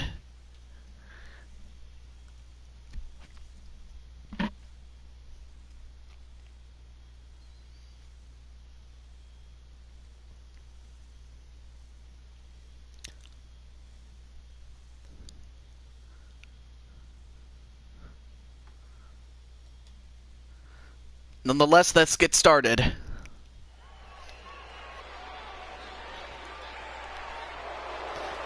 And here he comes. Here he comes.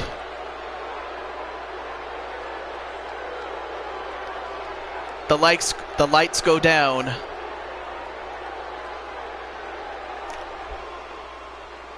And there you see him. The Lord of Darkness.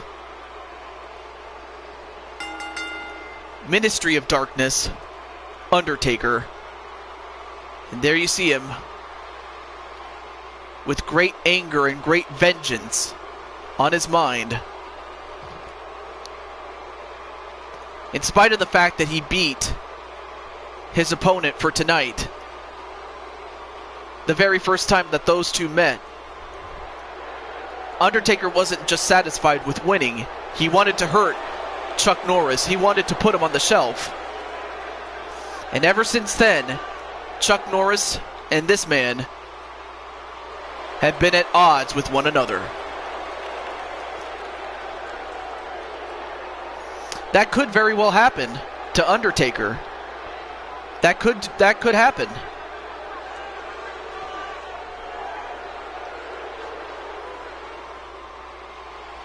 And of course, Undertaker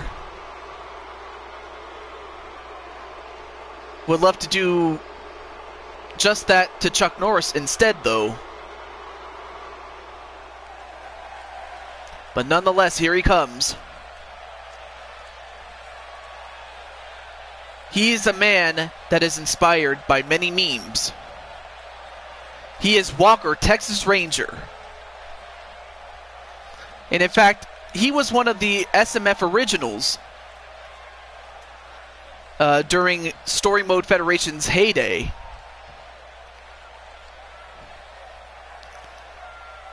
I give you the man, the myth, the legend. That is Chuck Norris.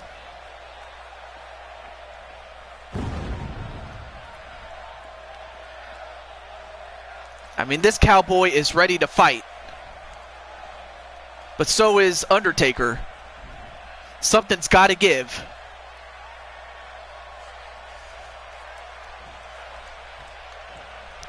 Let's see. I think that the best match was JT versus Feck. Best me and Rage. Yeah, I have to say that, you know, JT and Feck's match did beat your match for best match of the night. But this match could be... This match could steal the show.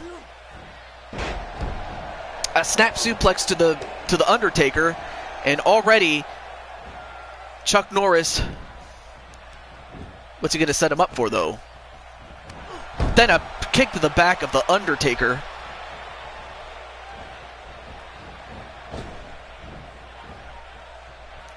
But then the Undertaker fighting back.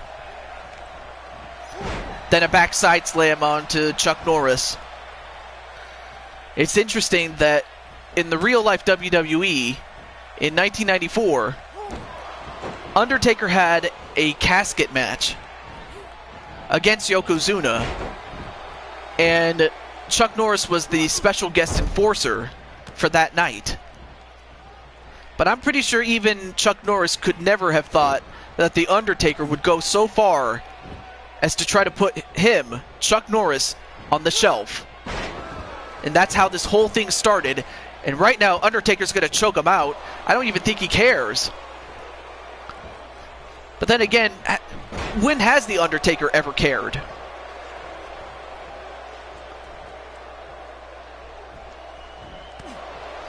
A knee right to the head of The Undertaker.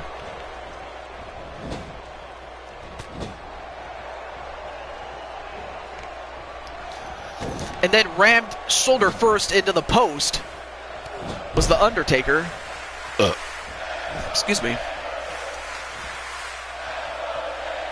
And some people go in for The Undertaker, but Undertaker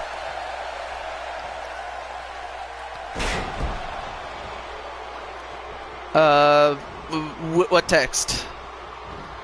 And a back body drop onto The Undertaker. Oh, that one. I did. But again, I'll have to talk to, I'll have to do some talking to a certain person. But anyway.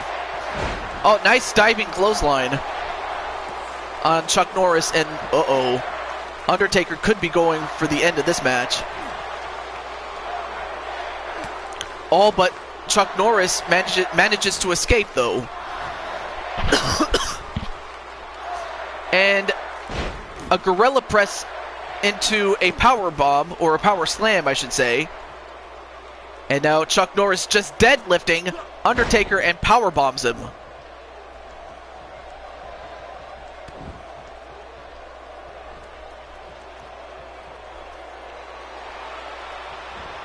I mean, dude, we're making tens, if not hundreds of thousands of dollars right now. One.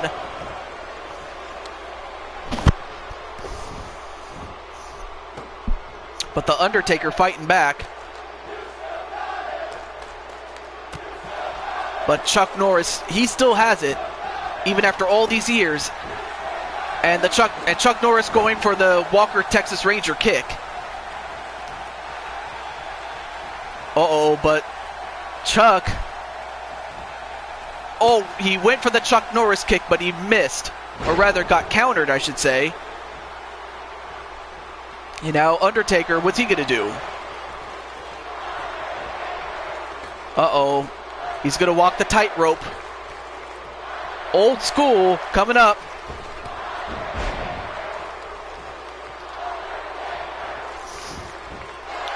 One, two, no.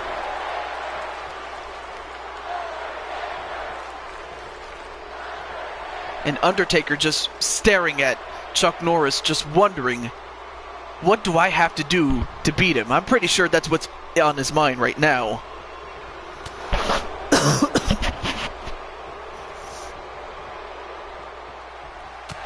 Oh, nice back elbow. I mean, let's not focus on the financials at this point. But wait a minute. Tombstone pile driver to Chuck Norris, and this could do it. One, two, no. A normal man would have been put away, but Undertaker is not, or rather Chuck Norris is not a normal man. But just weakening him, though, nonetheless. With those chin locks. But Norris just fighting back, though. And clothesline on the top rope. Hello, JC the Pharaoh, what's up? Nice to see you. And a back elbow to the Undertaker.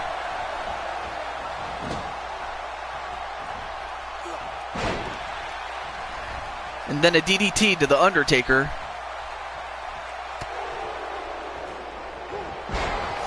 Oh, nice STO onto Chuck Norris. And right now, Undertaker is just slowly but surely dominating this match. If Chuck Norris doesn't do something quick, this could be over for him. Nope, not even a one count. Off the ropes, and then a double axe handle.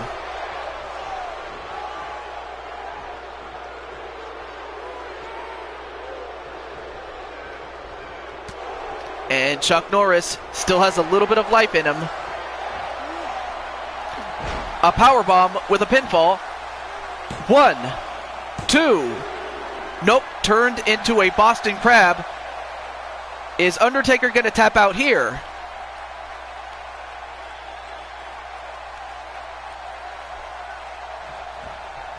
He does not. Well, now Chuck Norris has turned the tide. And Chuck Norris, what's he going to do here? Oh, he's waiting for the Undertaker to get back on his feet. Oh, nice diving clothesline, a slingshot clothesline to the Undertaker. But a counter with that jawbreaker. And again, Undertaker gonna climb the top rope. and walk it dry on Chuck Norris. Now going to choke out Chuck Norris. And Undertaker,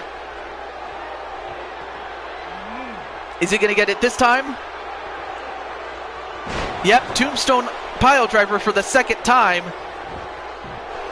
1, 2, 3. No! I honestly thought that was it, but it wasn't. And Undertaker just stretching the neck. Oh, but a nice counter by Chuck Norris, and, well, that's one thing that Chuck should not have done. He shouldn't have been taunting, and he paid for it. Clothesline. Another clothesline. And then a leg sweep, and just like that, Chuck Norris is back in.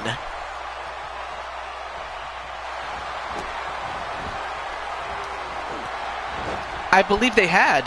Yeah. What does The Undertaker need to do? That's a very good question. Even I don't know that. Oh, nice punch to The Undertaker. And Chuck Norris now all of a sudden is beating on him. I mean, he wanted to get his revenge on The Undertaker, and wait, what's Chuck Norris doing? Oh no, don't tell me he's going to do this. And he kicks him right in his butt, does Chuck Norris. I mean, I knew he said he was going to kick butt literally. I didn't think he was going to do it, but he did. And Chuck Norris going to set up for... Oh, went for the Chuck Norris kick again, but he didn't get it this time. He was not able to get that. That could have been it.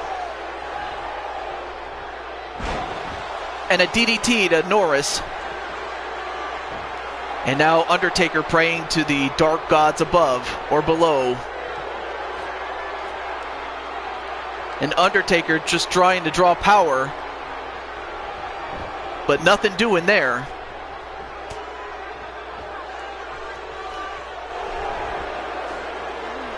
And Undertaker, a third Tombstone piledriver. This could do it. Oh, but too close to the ropes was Chuck Norris. This match could have ended had it not been for the rope break.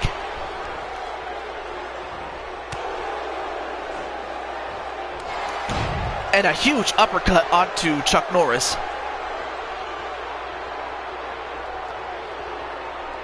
And Undertaker just waiting for Norris to get back up. But then he just punches him right off the apron onto the floor, and now both men are on the floor.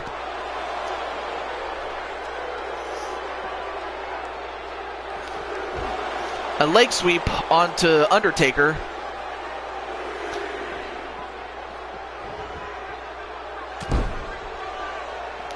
On a huge boot right to the head of Undertaker.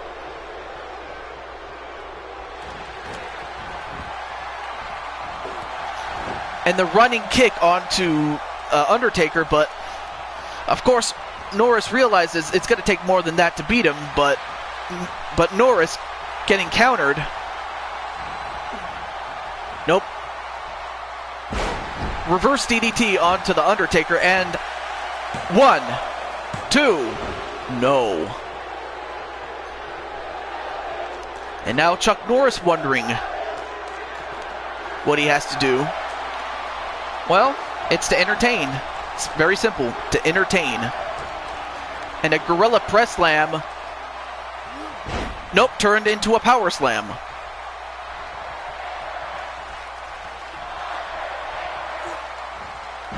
Then a snap suplex to the Undertaker, and I gotta tell you, I don't know how these two men are still going for all this time, but they're going.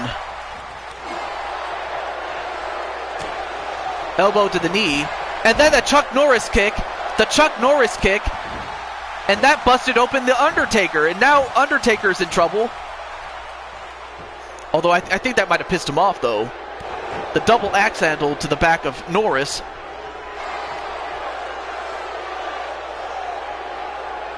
And for the fourth time, a tombstone pile driver. Is this it? 1, 2, 3. It took 4 tombstone pile drivers to put away Chuck Norris. That's what it took to beat him. And even though Undertaker is busted open and bleeding,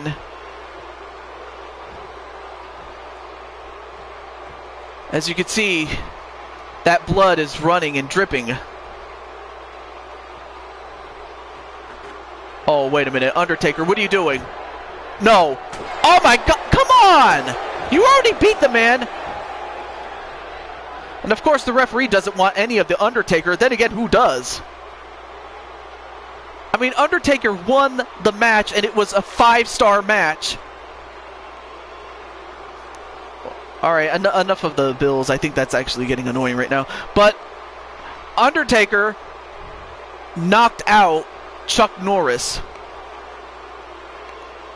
And I gotta say, Chuck Norris did everything he could to win.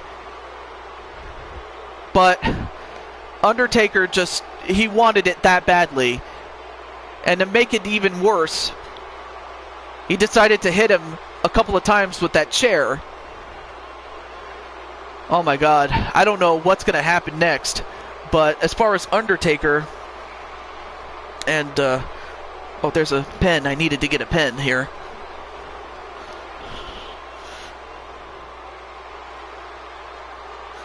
Just going to write something down here. But that was an incredible match. I don't know what else to say, but it was a great, great match. Wow, I'm sweating right now. And in fact, our next match is for the Women's Championship of the World. On the left, the challenger, Mickie James. On the right, the champion, Natalya. And while this is going on, I'm going to go to the bathroom really quickly. I will be right back.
Okay, I'm back, but wow.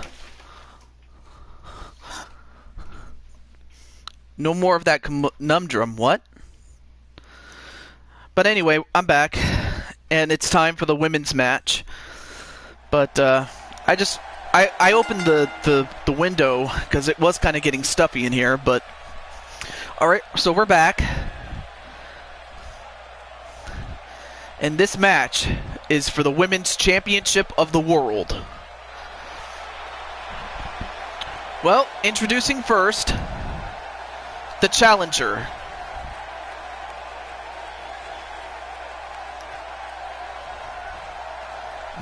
She is Mickie James.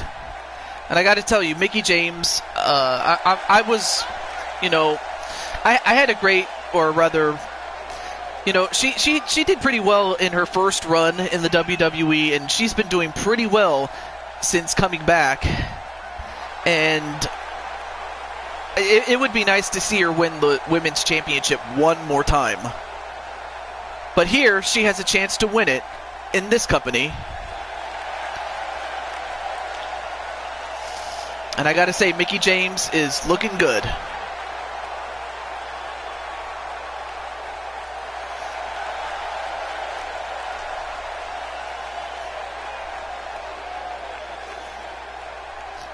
And up next,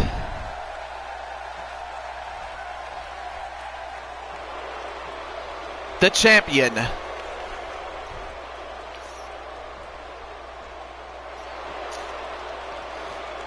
the women's champion from Calgary, Alberta, Canada, Natalya. She is the daughter of the Anvil, Jim Neidhart. And of course, she looks really good. I mean, she's a really good looker. But, of course, she's already married, fellas. So, yeah.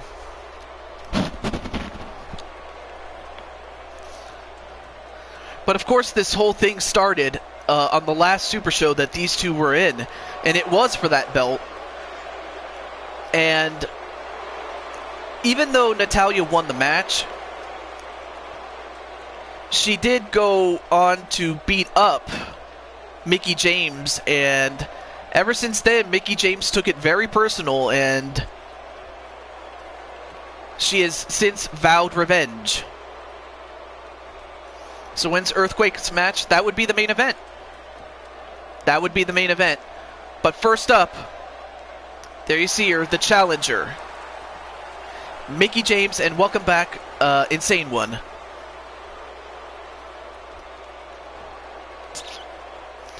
And there you see her, the challenger, Natalya.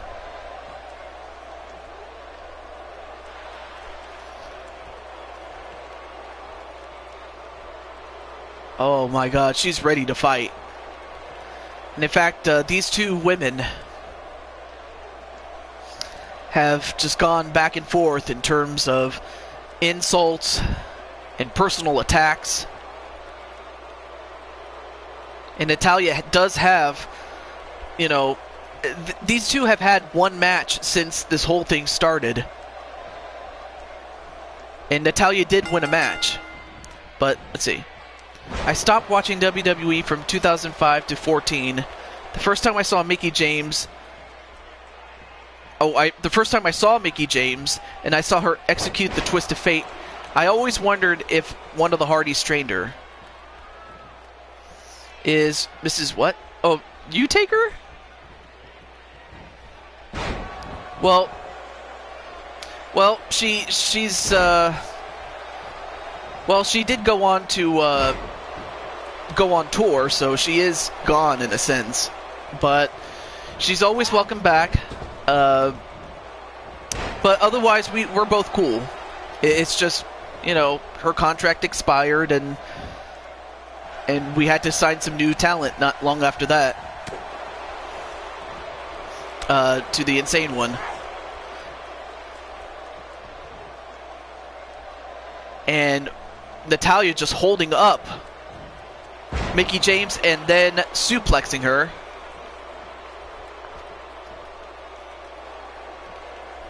And Natalya takes off one of the turnbuckle pads and rams her back first into that top turnbuckle, which is exposed, and now she could be working on the back of Mickie James.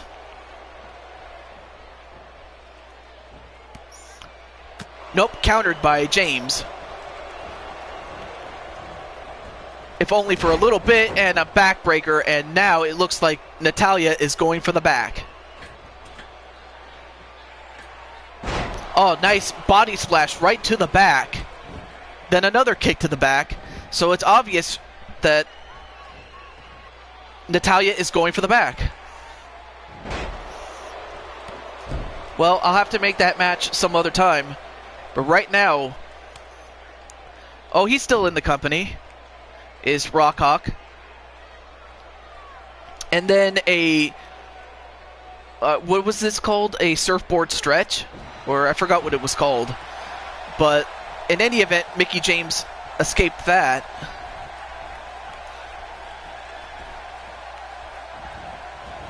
Oh, now going for the knees of Natalya, and this could be the opening that she may need. And I mean Mickie James. Oh, this is a surfboard stretch. Okay, sorry. A surfboard stretch onto Natalya, but escaped.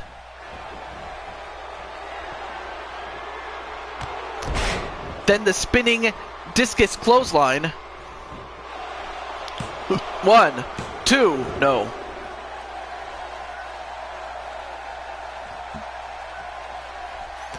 Oh yeah, I mean, I forgot about that one, but a jawbreaker right to Natalya. That will happen at the next Royal Rumble Super Show. This is Royal Rumble 2001. So it'll be a little while, but not that far off, though. And Natalya could be going for it. What? Hang on a second.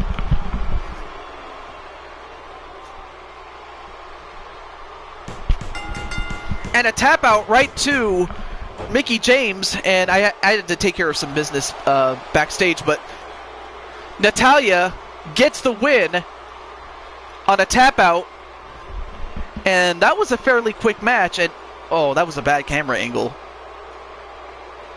But there's a spinning discus clothesline, which was only the setup to this move.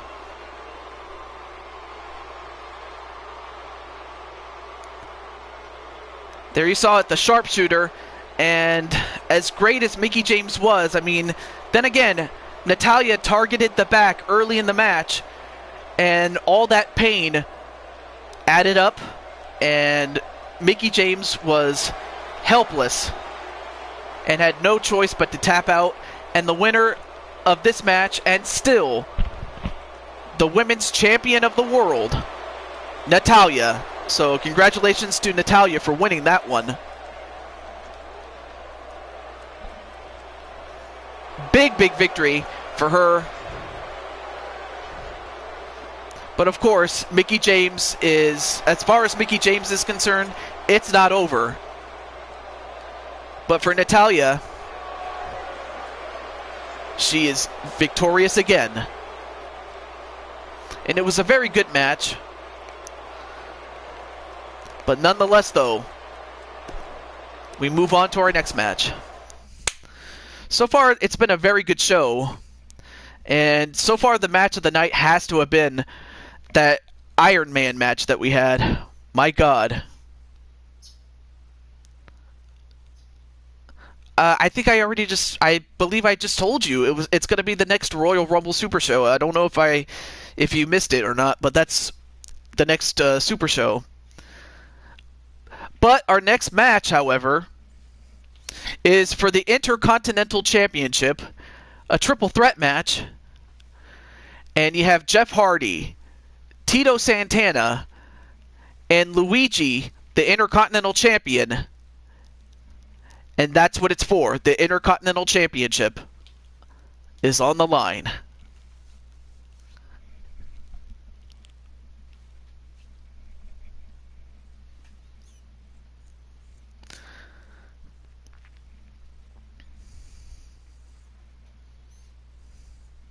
So yeah, that match will be at the next Super Show, Insane One. But anyway, I'm going to be interested to see how these three men go up against each other, but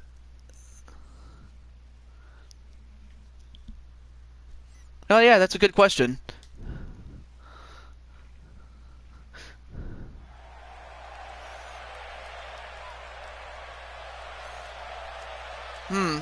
I could do that. Or, actually, I'll have to think of a way to do this. But in the meantime, Tito Santana, our first challenger from Tacula, Mexico.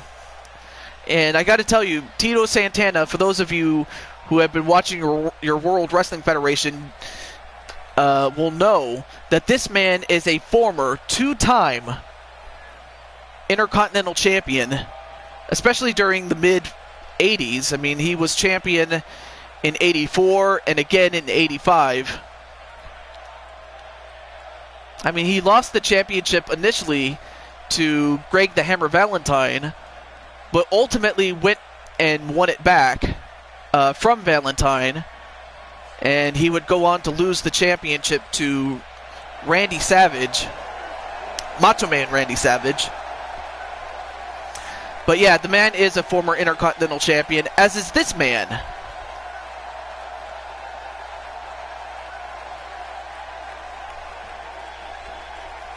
one half of the Hardy Boys, from Cameron, North Carolina,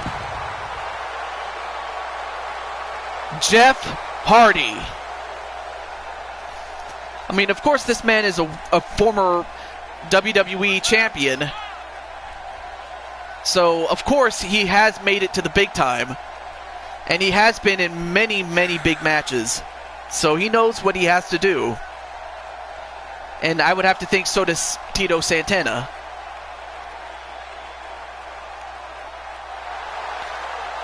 But anyway, like the old saying goes, if you like what you see, hit that subscribe button.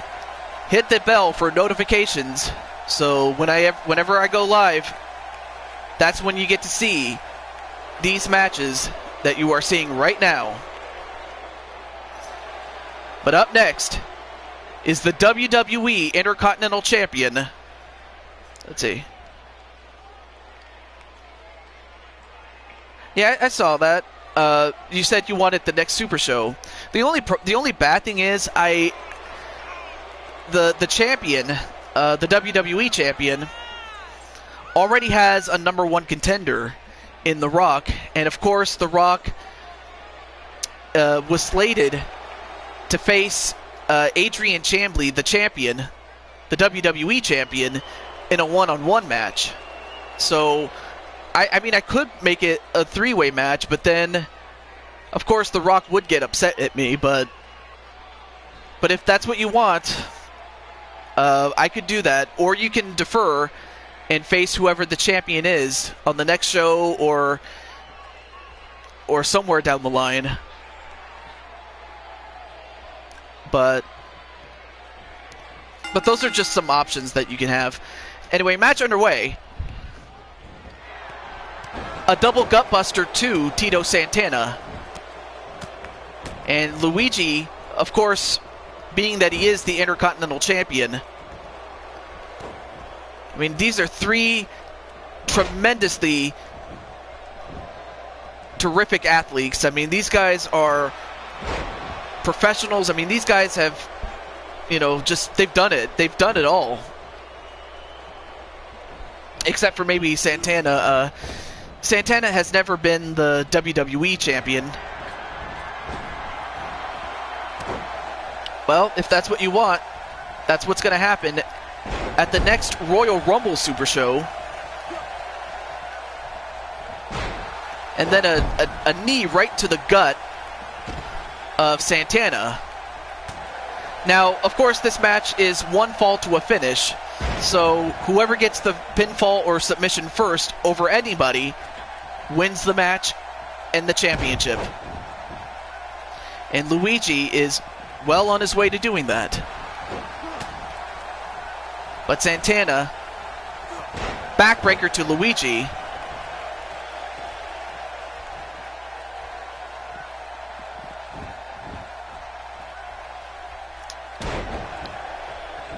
But of course, I mean, anything can happen if, as far as the match is concerned. I mean, there's still enough time, so I'm in no rush to make a pick, but I'll have to go with your first response, though. But it can always change.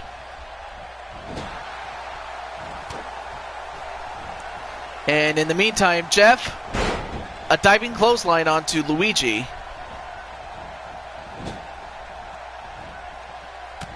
A punch. And then whipped onto the other side of the corner. Whipped again. Nope. Countered by Jeff Hardy. Oh, and whoa! An inverted powerbomb, and Santana hit his head on the top turnbuckle, and Santana could be destroyed by now. One, no. Alright, that sounds good to me. Insane one. And Luigi now going to the second rope. A double axe handle. And then a knee right to the gut of Santana. Then a kick right to the face. Then a clothesline. Then a knee right to the head by Santana. And Santana, oh, nice crossbody.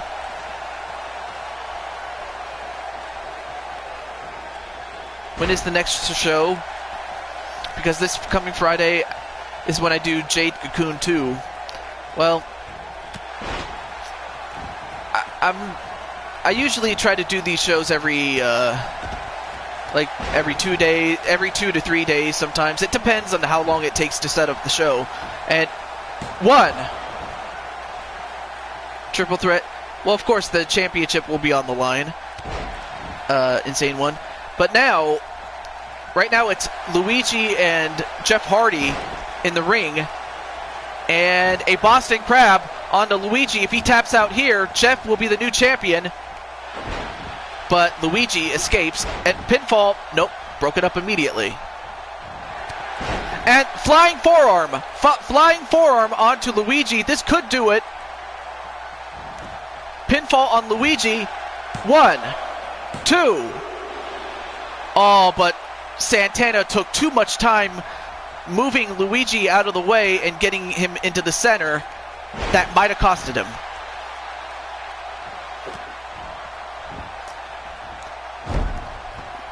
Well, is the person holding the championship good? Yeah, he's good. He's pretty good. And of course, let's not forget how good The Rock is, so... But those are the two guys you would have to fight to become the WWE champion. And a whisper in the wind to Luigi. Now going for a crossface on Luigi. And a breakup by Santana. Inverted powerbomb again to Santana.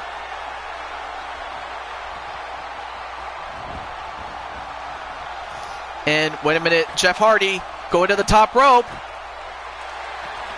Swanton bomb. Swanton bomb onto Tito Santana. 1, 2. Oh, Santana kicked out. I don't know how he did it, but he did.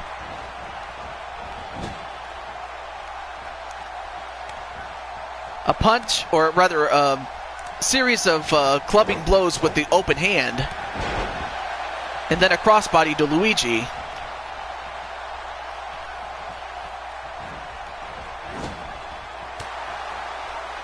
A back elbow. And then a punch right to the Luigi.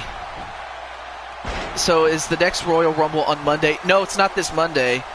I mean, we still have like, what, 1, 2, 3, 4 shows to go before we get to the next Super Show.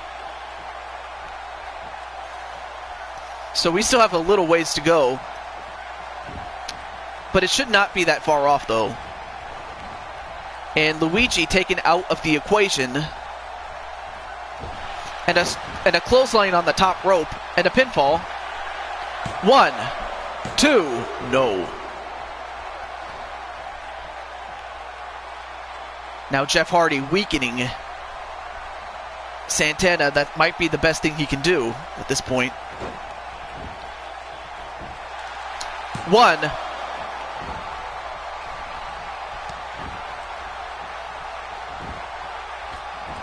And now Luigi, what's he doing? Oh, a body splash onto Santana. But I mean, this has been a very closely contested match because, I mean, any move could be the last. And 1, 2, 3, and I cannot believe this. In a minor upset, the winner of this match, I mean, it was a very closely contested match. I mean, there were times when I thought Luigi had it. There were times when I thought Jeff Hardy had it.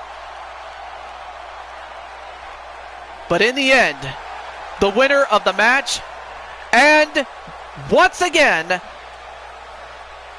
the Intercontinental Champion, Tito Santana. Santana is once again the Intercontinental Champion. I cannot believe this. Big win for Santana.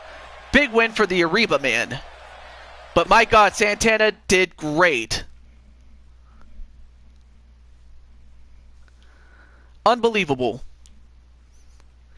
Well, up next is for the World Wrestling Federation Championship, and we have Randy Orton, who is the winner of the King of the Ring.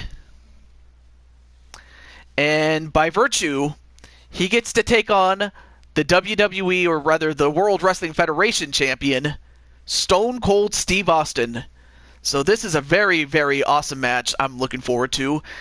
So much so that I'm going to go get some water, and I will be right back. Hang on a second, guys.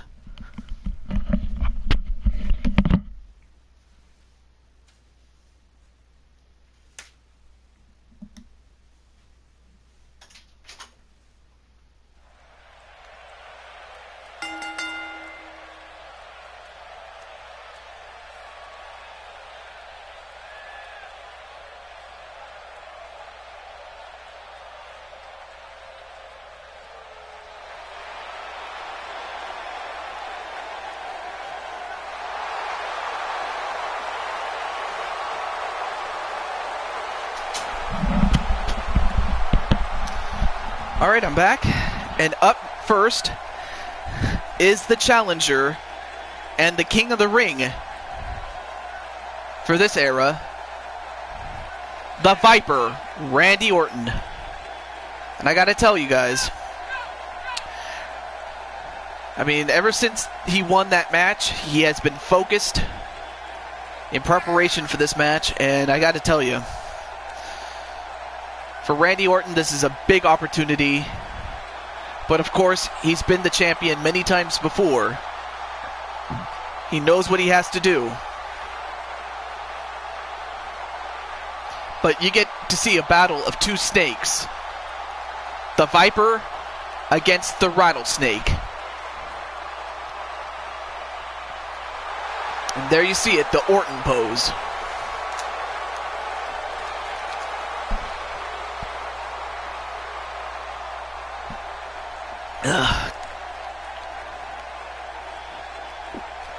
Very good.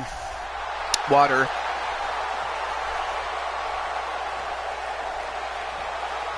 But here he comes. Mr. 316 himself, Austin 316.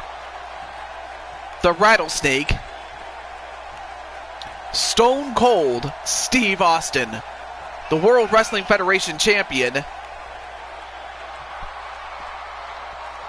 I mean, he has had his problems with Dude Love going back to my old series, but he has to focus on Randy Orton right now as he puts up the WWE, or the World Wrestling Federation Championship, on the line.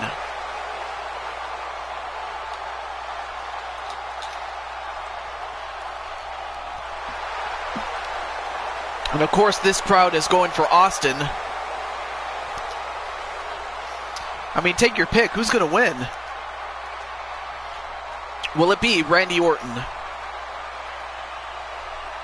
the challenger?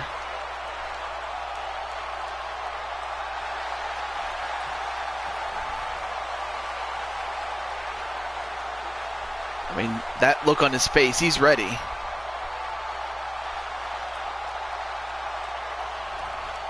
And Insane One is going for this man. From Austin, Texas, Victoria, Texas, the World Wrestling Federation champion, Stone Cold Steve Austin.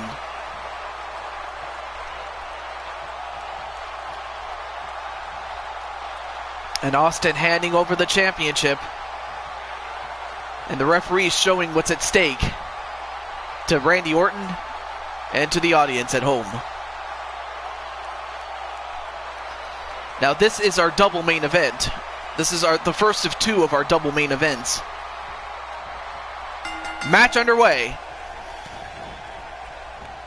And a DDT to Austin to start the match. If you're Randy Orton, you want to strike quick and strike fast. Because the longer the match goes, I would have to think it would favor Steve Austin. But a kick right to the leg.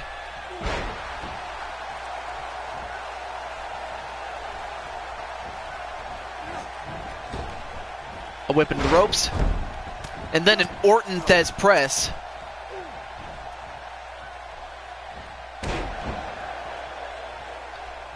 Yeah, is it just me and you? I mean, I know I see 6 people here, but if anybody else that's watching this, if you guys want to talk, feel free. I mean, that's what the chat is here for. And then a knee right to Randy Orton, and then a DDT right back to Orton, as Orton had did before that. And then a kitchen sink right to the gut of Randy Orton. And a series of elbows right to Orton. And then a kick right to the gut. And right now, Steve Austin is stopping a mud hole in him. Oh, but Randy Orton as composed as ever. A spinning neck breaker. And of course, we all know the history of neck problems that Steve Austin has had. And thrown over the top rope.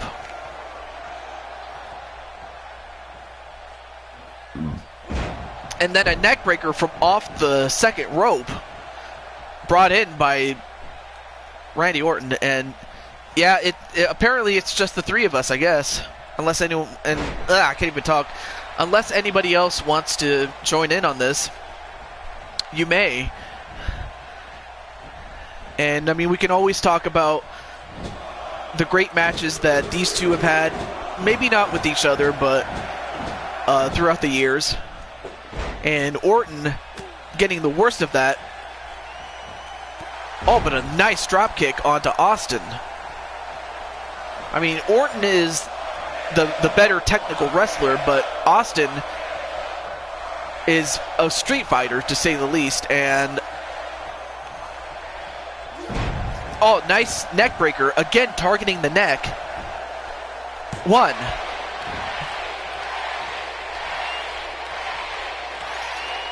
Now Randy trying to take Austin's head out of socket, but Austin not going to let him do it.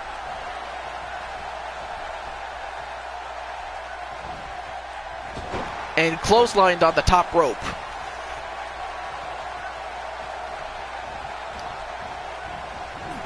Now whipped into the corner. And a tribute to Kurt Angle with that Angle Slam. Although the audience is chanting for Orton. They want to see the RKO, but will they?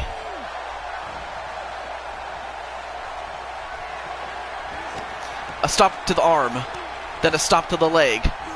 Stops the other leg, stops the other arm, and then stops the head.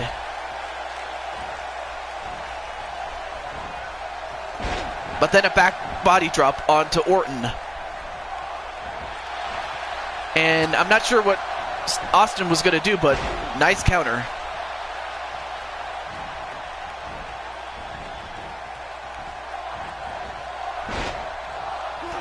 And then a kick to the back onto Steve Austin. It's just you and I guess it is, but... And again, kicking every single, or stomping on every single appendage, and then the head.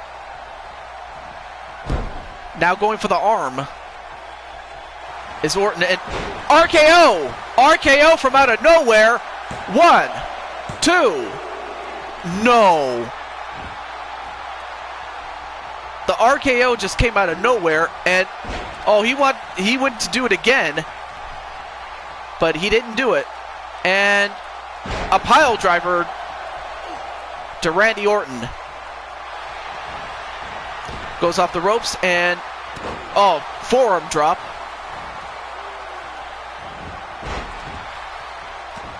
But every time Steve Austin has something, Orton always counters. Then a forearm right to the head of Austin. And again, and that last one busted him open.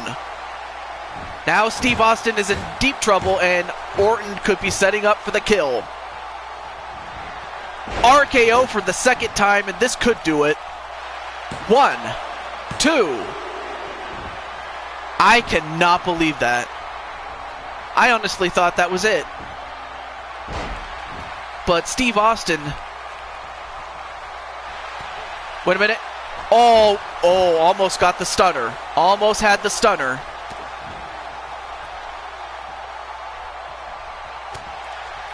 But now Austin is in deep trouble here.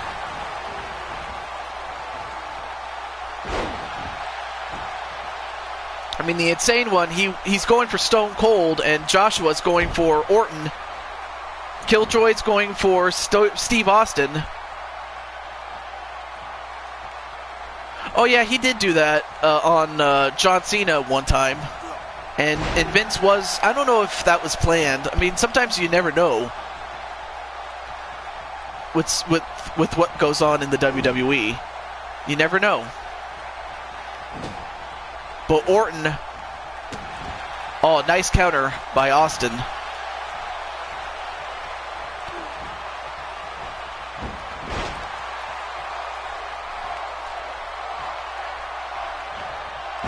Then a spinning neckbreaker onto Randy Orton. And I mean, right now Austin is a bloody mess, but Austin, of course, is one of those guys that doesn't give a damn. And 1, 2. Ooh, he almost got him there. Well, now Austin has to stay on him. But as you can tell, the blood is probably affecting him a little bit. But now Austin, stunner, stunner, stunner, stunner onto Randy Orton. 1, 2. No! I tried not to get ahead of myself, but he almost had it right there. And wait, what's wrong with Randy Orton there? Orton is... I can't see from this angle here. Oh, Orton has also been busted open. 1, 2. No. Now both men are bleeding. But I have to think that Austin, being the one that got busted open first, is the one who's in much greater trouble. But Orton DDTs Austin.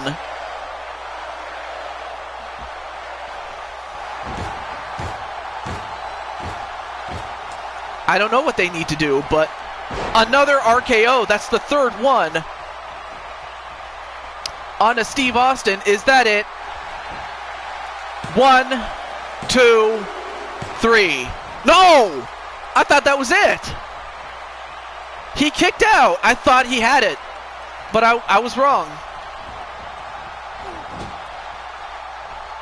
I mean, not Austin, excuse me. Orton has done just about everything he could do. Oh, now wait, what's Orton doing here?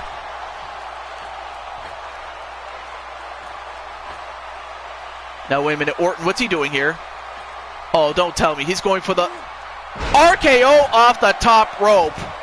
If that doesn't put away Steve Austin, I don't know what will. Is this it? 1, 2. You have got to be kidding me. What the hell does it take to beat Austin? A lesser man would have already been finished by now. But, oh, nice reversal by Steve Austin, but, oh, Austin, I think Austin's pissed now. I think Austin is pissed. Now both men are on the floor, and wow, pile driver right on the floor. But 4 RKOs, and it still did not beat him.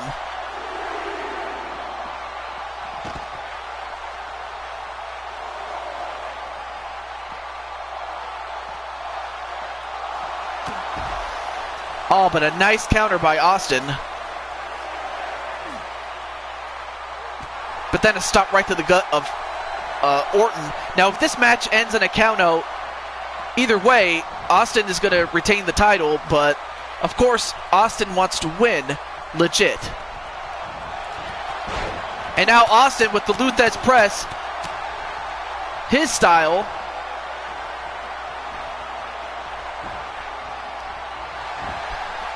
One, two, no. But yeah, just the fact that Steve Austin, Stone Cold Steve Austin, kicked out of 4 RKOs, that should tell you that the man is a legend. And Steve Austin, blood-faced and all. Oh, nice counter by Austin. Uh-oh, Austin could be setting up for this one. Stone Cold Stunner onto Randy Orton in the middle of the ring. 1, 2, 3. It took 2 Stone Cold Stunners to beat Randy Orton. Orton hit 4 RKOs, and it still was not enough to beat Austin. But it took 2 Stone Cold Stunners to put away Randy Orton once and for all.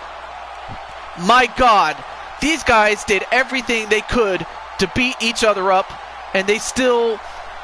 And it took a while. It took a while, but eventually they got it done. And it was Steve Austin that wins the match and is still the World Wrestling Federation champion. And Austin could be very well on his way to going to WrestleMania. But the next match is going to determine who will be the challenger, potentially, for Steve Austin if Austin can manage to hold on to the World Wrestling Federation Championship. But up next is the big match, the one that you guys have all been waiting for. It's here. And it's next.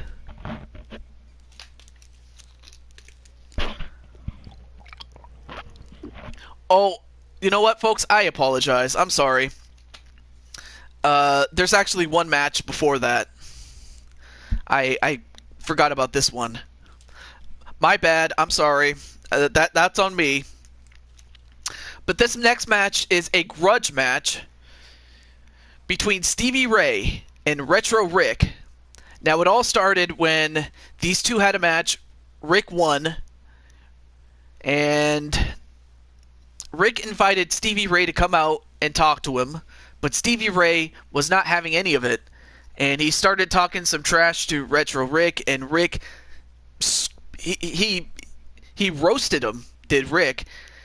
They then had a match. Rick won that, and then Rick was supposed to have another match with Stevie Ray. And, oh, how's it going, Blade Charge? What's up? Great to have you. But then Ray faked an injury, and Goldust would go on to face Retro Rick and beat him. And Rick has sworn, hey, I want Stevie Ray on a silver platter. And that's what he's going to get tonight. Also, I want to congratulate Blade Charge on his Season 1 finale of Valkyries of Wrestling. If you haven't had a chance to see it, do check out the last big show that he did Blade Charge. I mean, I got to see little bits and pieces of it, but I have to see the whole thing. And in the meantime, we have one half of Harlem Heat, Stevie Ray. Of course, he and Booker T are brothers. But yeah, do check out Blade Charge, and I just want to say, welcome to the show, my friend. Yeah, your last video, exactly. So if you haven't seen it, do check it out on your off time. Well, yeah, only because a few people were here, and but you know, I'll tell you one thing, Blade, you're the life of the party, man. I will say that. Whenever you're here, but I'm happy that you're here. I really am.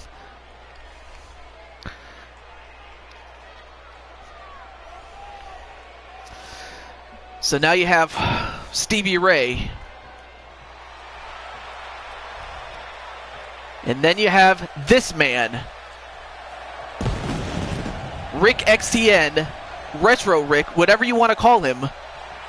But Rick has had his problems with Stevie Ray and would love nothing more than to settle it here tonight at the Royal Rumble 2001. And it's time to feel the bang!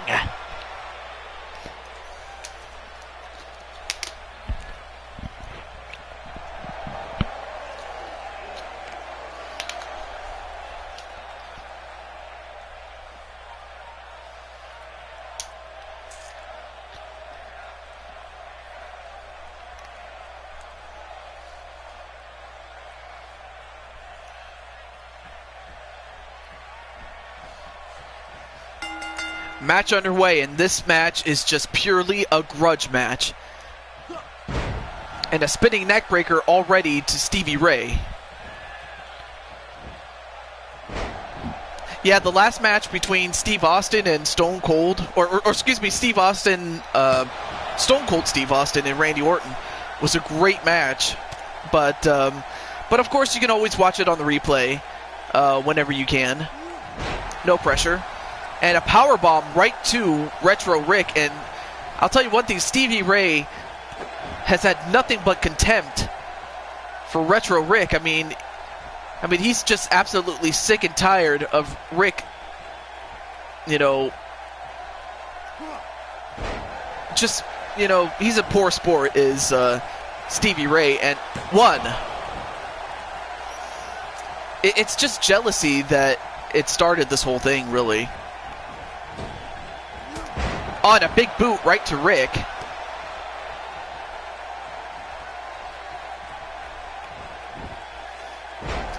Nice fireman's carry drop.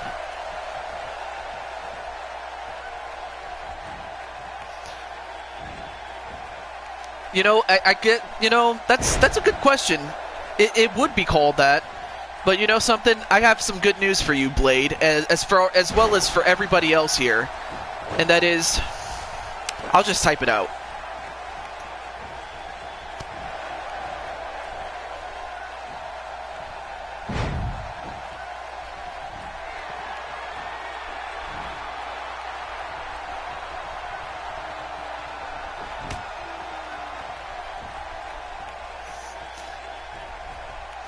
Need I say more? And a belly-to-belly suplex to Rick XDN. Yeah, from my company, that is. Not from the real-life government. Although I kind of wish he did, but that's all as far as I'm going to go with that one. Well, that's from my wrestling company, not in real life. Again, I really wish that was the case, but again, I don't want to get too far into politics here, because that's not what I do. And Rick on fire, no pun intended, against Harlem Heat's Stevie Ray, and Stevie Ray just clotheslined Rick on the top rope. Nice arm drag onto Stevie Ray. But yeah, his departure, and by him I mean Donald Trump, it opened the door for a couple of legends to come in, like David Bowie, for instance. And going for the powerbomb. Yeah, got him. And is that enough to beat him? One. Nope, not quite.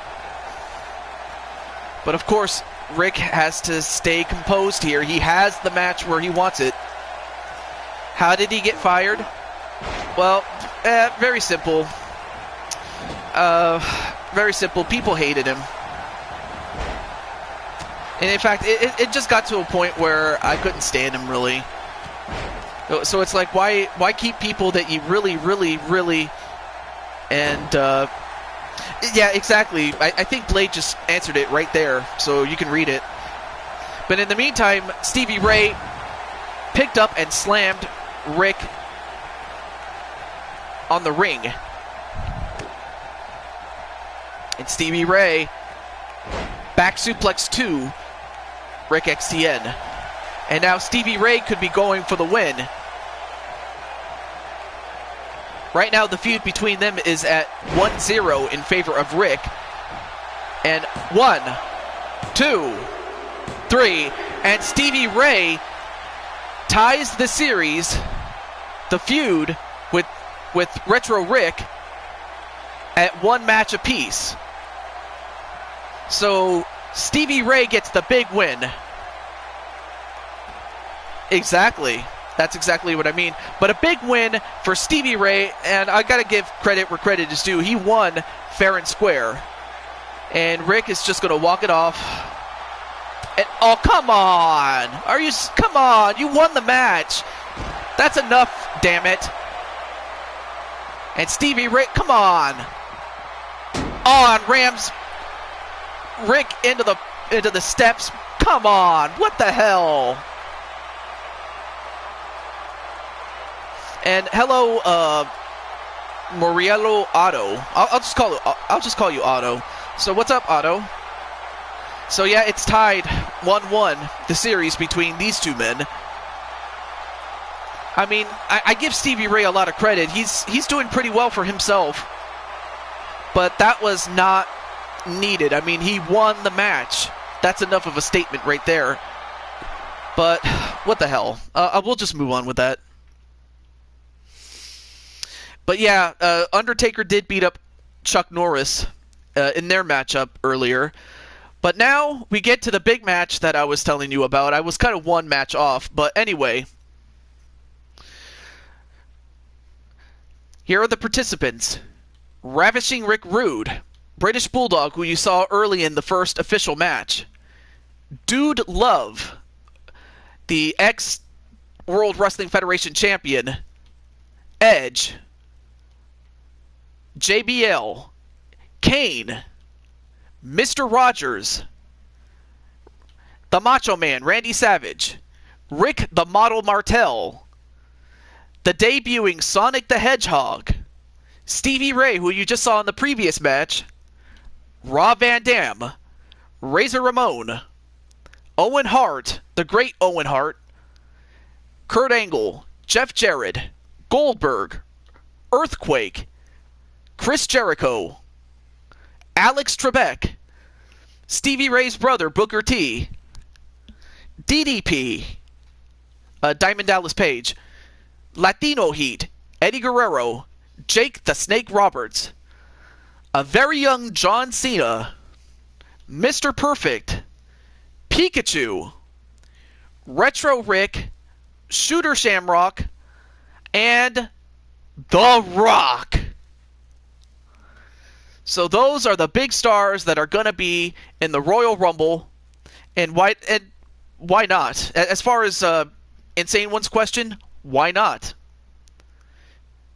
You know, Pikachu was a big star, especially at around 2001. Actually, around 1999 to 2001. Pokemon was at the height of its popularity. It's still popular now, but I mean, if you go back to 1999, 2000, 2001, it was at the peak of its popularity. I mean, you could go to a mall, and the whole thing was just a huge, huge thing. And welcome back, JT Price. You're just in time for the big, big Royal Rumble match.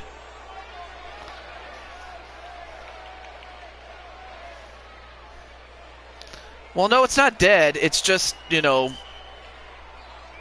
No, the whole Pokemon thing, it's still alive. It's just, you know, not at its peak as it was. But welcome back, JT Price.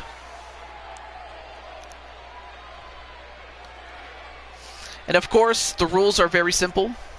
2 people start the match. Every couple of seconds, every 60 seconds that is, another competitor enters the ring according to the number that was drawn according to a lottery that was held before the show. And who is the unlucky number 1? Wait, who is this?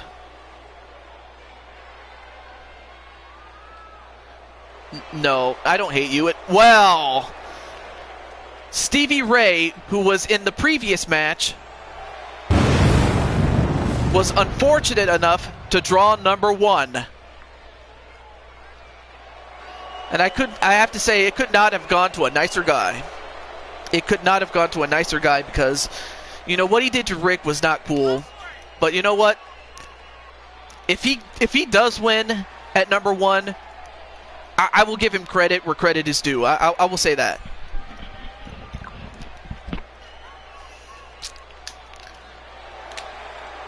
But for him, I mean, this is going to be a tall test for him. I mean, of the people that you saw, who do you guys think is going to win the Royal Rumble?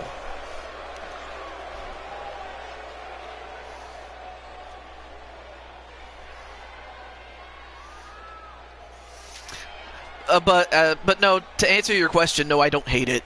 I don't really hate Pokemon Mania, I guess you could say. Oh yeah, he was the best back in WCW, brother. He was. Unfortunately, the luck was what bit him. But who is Stevie Ray going to start the match with? That's a big question.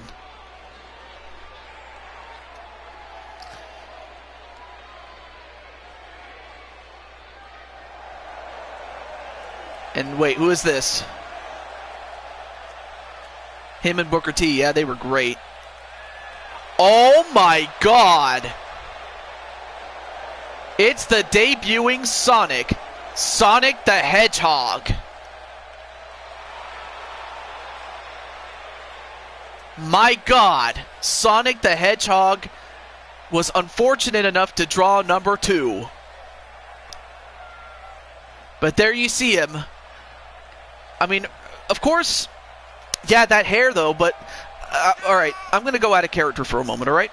Okay. Okay, so I had Sonic in my old series, and I wanted to sign him to a deal, but some of the earlier iterations of Sonic and Community Creations it was just not up to snub. But then when I found this particular version of Sonic, I was like, I had to get him. And I did. And of course, as you know, Sonic, he debuted in 1991 and has been a big name ever since. But no, Broken JT, you're not in this one. But in the meantime, it's going to be Sonic and Stevie Ray to start the match. Exactly.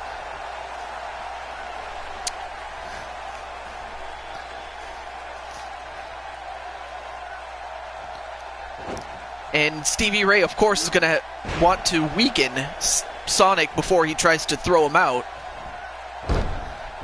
Oh, you mean Shadow? No, I don't have Shadow. And Stevie Ray, with that strength and power, could throw out Sonic. And Sonic holding on.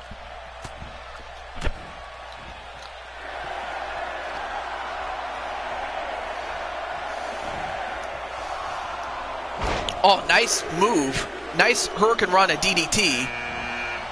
And up next is the Macho Man. The Macho Man, Randy Savage. I'll be interested to see who he goes after.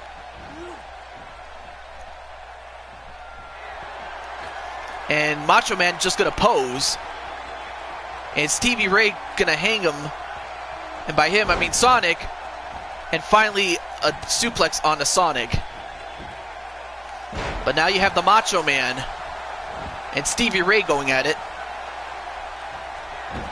And of course, as you know, Macho Man was still a big name in the 90s.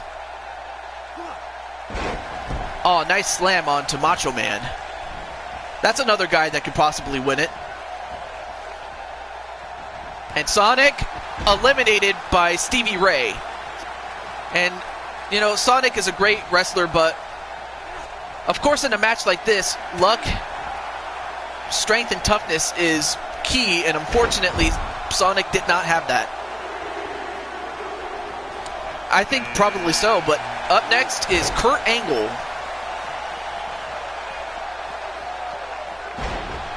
And there you see Kurt Angle back when he had hair, but it is mostly luck, though. Exactly, Blade. And now, ooh, here's the dream matchup right here. Macho Man and Kurt Angle. That would be a great matchup. And Stevie Ray gonna take some time to take a break.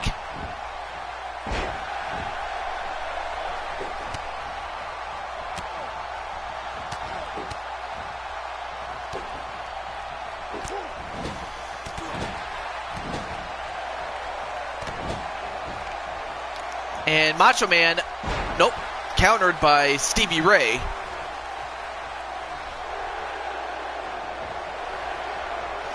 All right, who's going to be next? I do like the hair, but yeah, they should have fixed his face. I know that. But up next is Diamond Dallas Page, DDP. That's a very tough one because it really depends. But if I had to pick somebody all time, it would have to be the Macho Man. Although we have DDP with Stevie Ray, and Stevie Ray eliminated by DDP.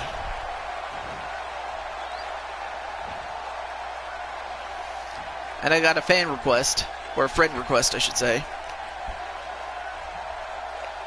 And Angle was unable to get rid of the Macho Man.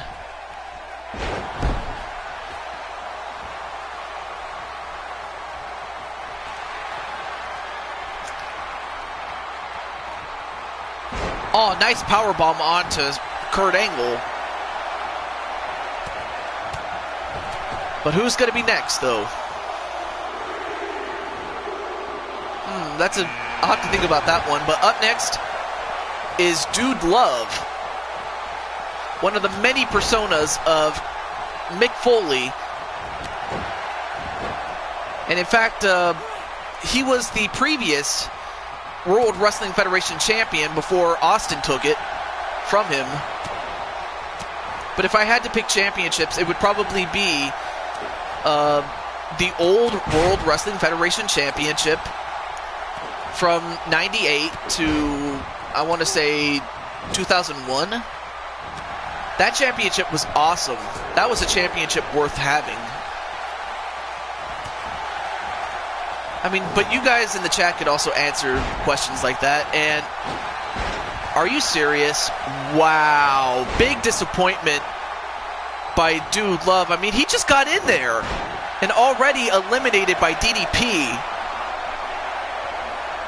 Wow. Big disappointment by Dude Love. The East Coast right now is raining. But, well, for Joshua James, here's a guy that I told you was going to be in the main event, and it's Kane. And if Kane can repeat his performance from the real-life Royal Rumble of 2001, he could very well win this one. I mean, of course, Steve Austin is the WWE champion, and Kane wastes no time in eliminating the Macho Man. I think we could be looking at the winner right here.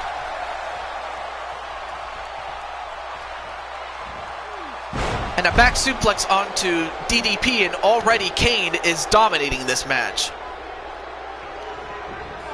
In fact, the road to WrestleMania is going to have to go through that man, Kane. Oh, but a nice takedown to Kane.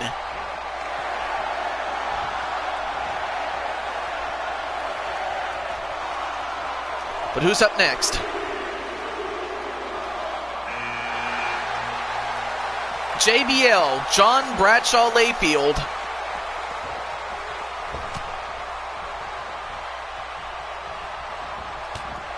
And Kane gonna meet him.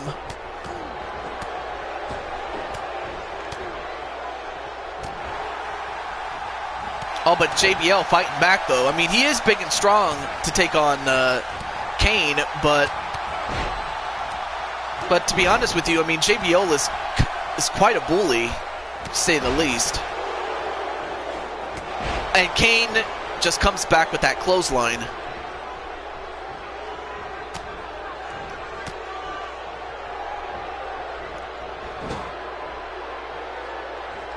And Kurt Angle going to try to get rid of DDP, and Kane just going to stop away and choke out JBL.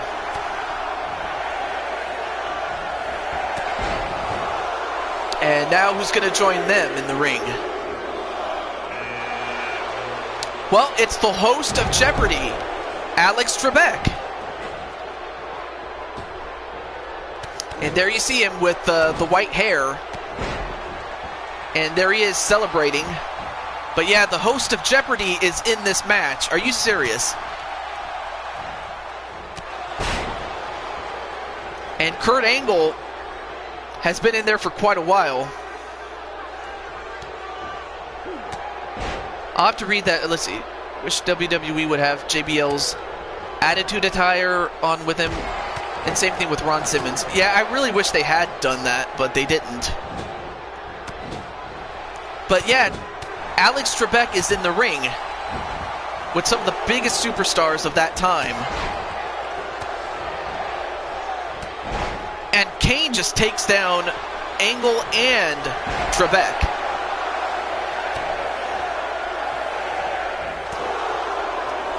I mean, DDP and Kurt Angle have got to be feeling the pain. I mean, they've been in there for quite a while. And up next is Edge.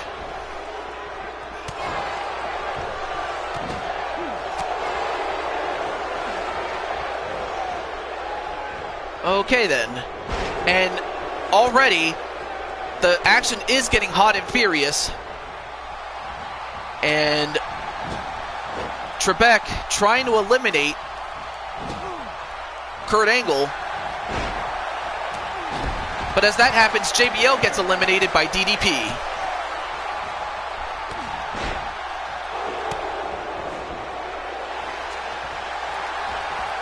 And Kane, all saved at the last minute by Alex Trebek. Yeah, I kind of wish they had that too. But in the meantime, Trebek clotheslined over the top rope, and Trebek is gone. Alex Trebek is gone. Well, Alex Trebek is the host of Jeopardy, the game show, but I mean, I could go into a long story, but I don't really have the time to do it. But up next is Retro Rick, who was in the previous match. He could very well win this whole thing. Shizan Gamer, what's up?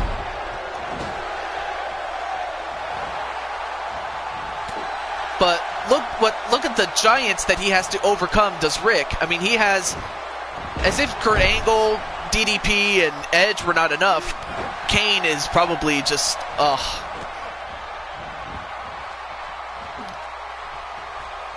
But as for Alex, I mean, Alex is like I said, the host of Jeopardy.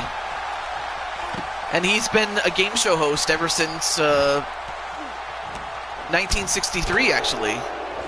So he's been in the business for a long time. And a leg drop onto Kane, and Kane has been in there for quite a while, as has Kurt Angle and DDP. Yeah, I saw that. But up next is the man who makes every day in the neighborhood a great day. Mr. Rogers. And Rick is going to go right after Mr. Rogers. And Rogers, stayed in there.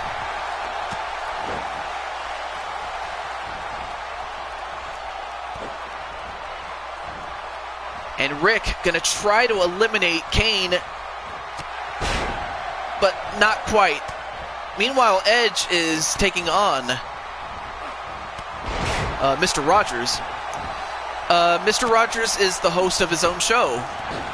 And, well, he almost eliminated Edge, but think of it as, I mean, have you ever heard of Sesame Street?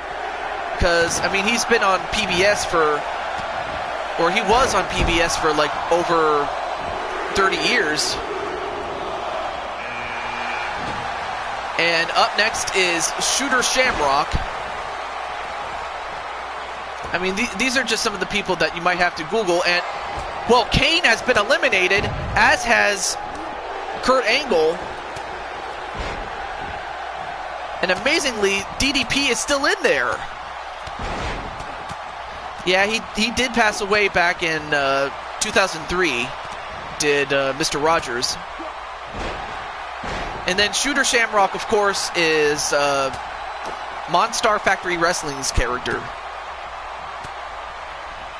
I mean, his career started in the mid-2000s. I mean, look at the size of this guy. I mean, this guy's huge. And then a clothesline onto Shooter Shamrock. And Rick is doing pretty well against Shooter. And Rogers taking a rest. But the big story has got to be DDP. I mean, the fact that he's still in there after all this time is incredible. Oh my goodness, here is Ravishing Rick Rude. And he goes right after Edge.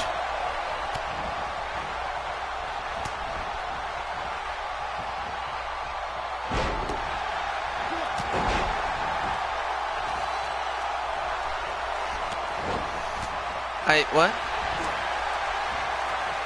Oh, execution onto Ravishing Rick Rude.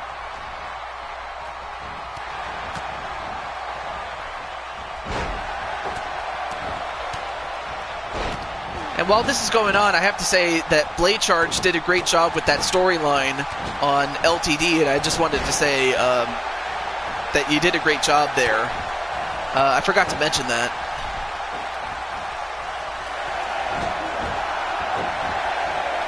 And Edge eliminates DDP, but give DDP a lot of credit. The fact that he was in there for a while, it speaks volumes.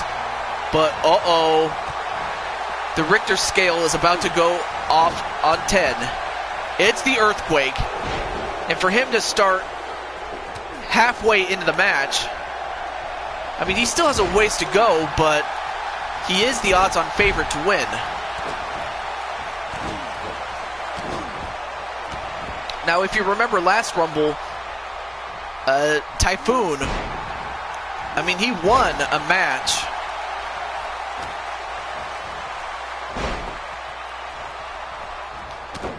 He won a Royal Rumble match. And out goes Mr. Rogers, but, you know, it could happen twice in a row as far as the natural disasters are concerned. And then a punch right to the face of Earthquake. And Rick, as well as Shooter, are doing pretty well for themselves. Although,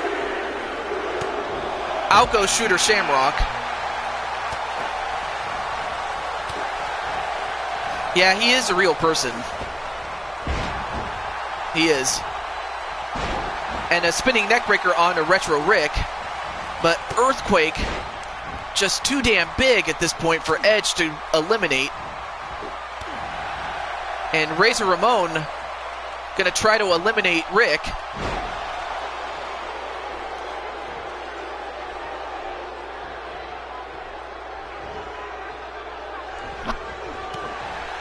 Oh, but Rick stays in.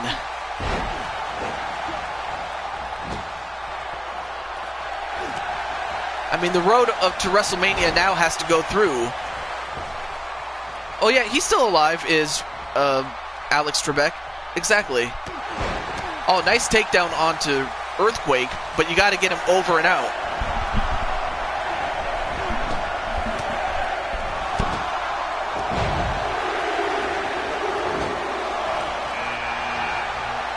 Well, we saw Stevie Ray, and now we have Booker T himself. And let's see how he does.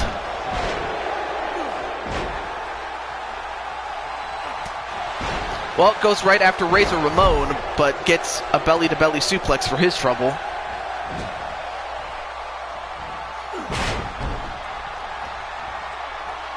And Razor, wait a minute. Rick XDN eliminated, but the Razor's Edge onto Booker T, and that could take him out for a moment.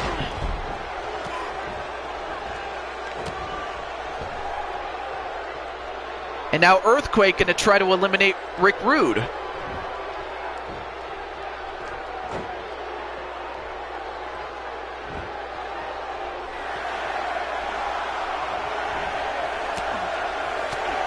Oh, but Rick Rude stays in.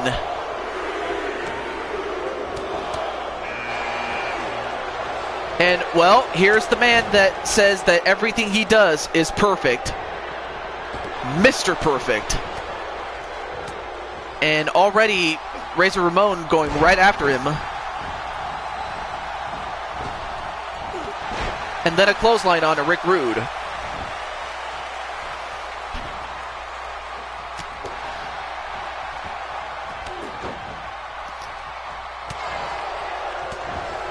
I mean, this match has been fast and furious since the opening bell.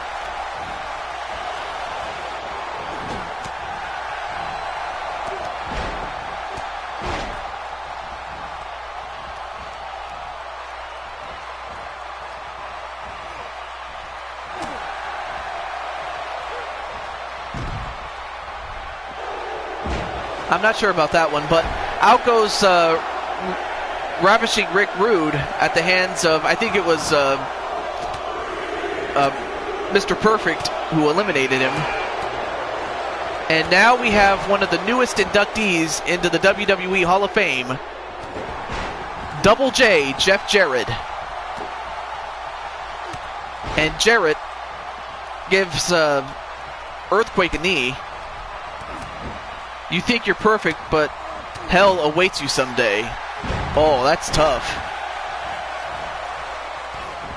And speaking of perfect, Edge, who is still in the match, I mean, Edge is now the MVP of this match, having been in there for quite a while.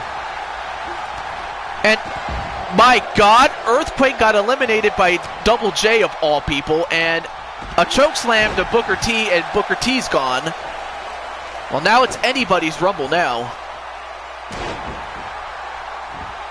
But I'm surprised that Earthquake didn't have the same success that that Typhoon had. And Edge is still in the ring, and he takes out Jarrett, and whoa. Now we're down to Perfect and Edge. And as that happens, Razor Ramon was also eliminated. But now here we have The Rock.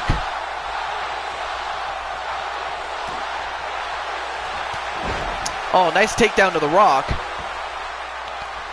I mean, this is another guy that could possibly win this whole thing. I mean, he's close. All he has to do is pace himself, and he might have that chance. Unfortunately, in the case of Earthquake, he just drew a bad number. I mean, it was in the middle of the match, and, you know, there were still a lot of guys left to go. So even if he got past a couple, he still would have had a long way to go. I hear Rocky sucks. Yeah, but of course I wouldn't be the one to tell him right to his face. I mean, you kidding me? I wouldn't want to get the smack laid down on me. That much I will say. A neckbreaker to Rock, and well, now we also have Chris Jericho, Y2J. And he goes right after his rival, The Rock. And Edge eliminating Mr. Perfect. And I have to give Edge a lot of credit here because Edge is still in there. And he's in there with the two guys that have just gotten in. The Rock and Chris Jericho. And now Jericho could be moments away from exiting the ring.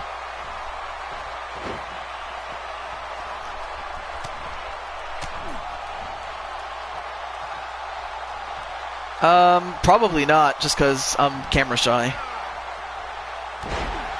And then a knee right to the, a knee breaker to The Rock, I should say, excuse me. Powerbomb onto The Rock.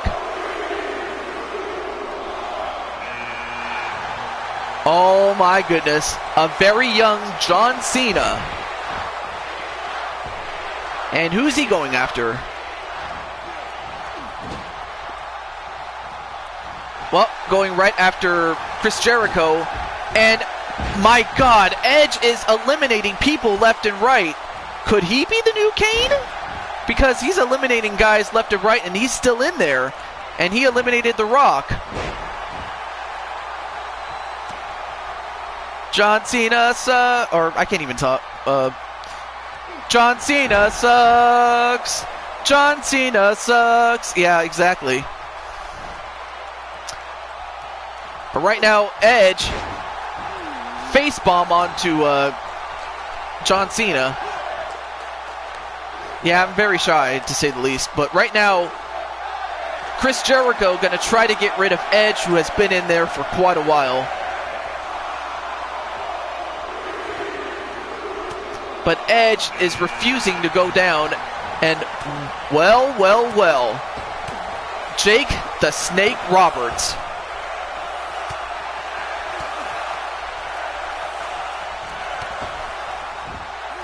And he goes right after Jericho.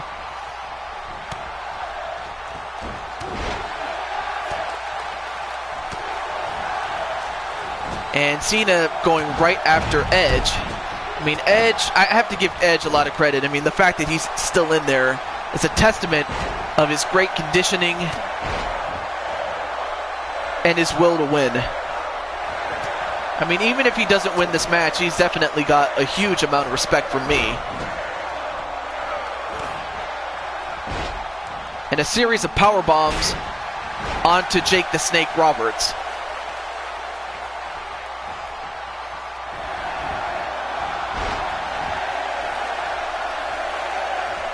And now Edge going to try to eliminate John Cena. Well, up next is the British Bulldog, and you saw him in the opening match.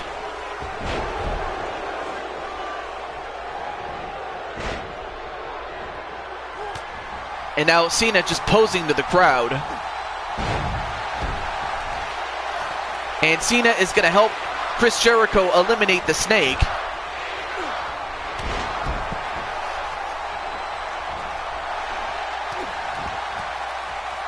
All but Jake manages to escape. And spear right to the British Bulldog. But then John Cena attacks Edge. And a powerbomb onto Jake the Snake. Oh, is someone else doing streams? I'm just wondering.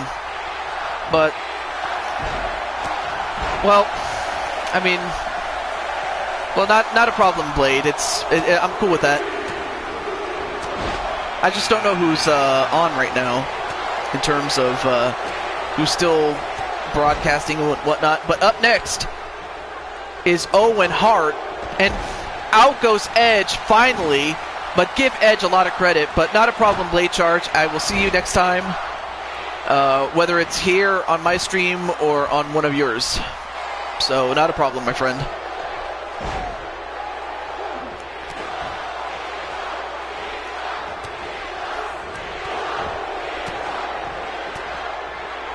I mean, you have Bulldog and the British Bulldog and Owen in the ring at the same time. They could work together and eliminate everybody that's in here.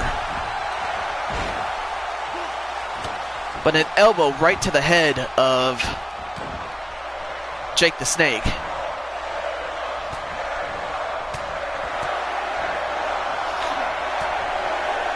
But no, just as I thought the brothers-in-law were going to, team up, but they didn't.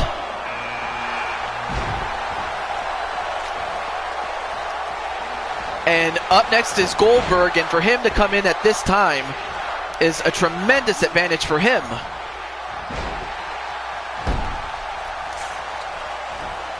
I think you meant to say you would say more. Oh, well, my bad. And a spine buster right to Owen Hart.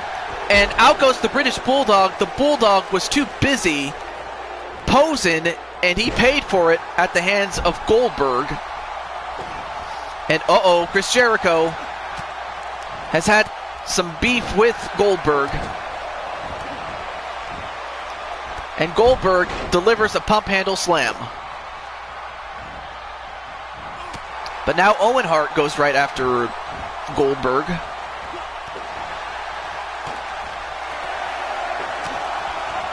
And Jake the Snake going right after Cena.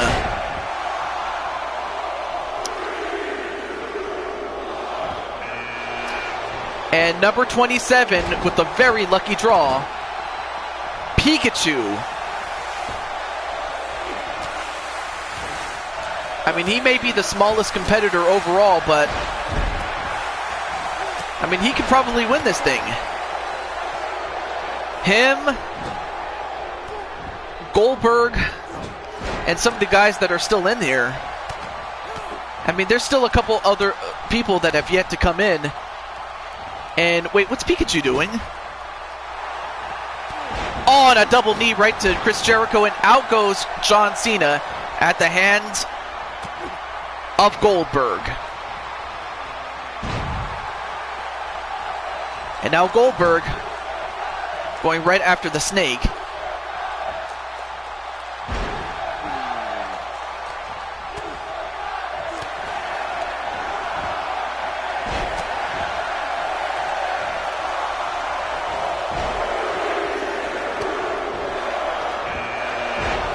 Pikachu looks like a raccoon. Well, it just seems that way because of the technical limitations, but...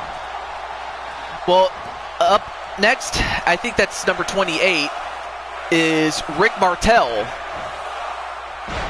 The model Rick Martel, and of course, he and Jake the Snake have had a big feud with one another, especially in the early 90s. And Goldberg... almost eliminated Chris Jericho. And wow, Rick Martel, big disappointment. I mean, he just got in there and already eliminated by his arch nemesis, Jake the Snake. That's a huge fail.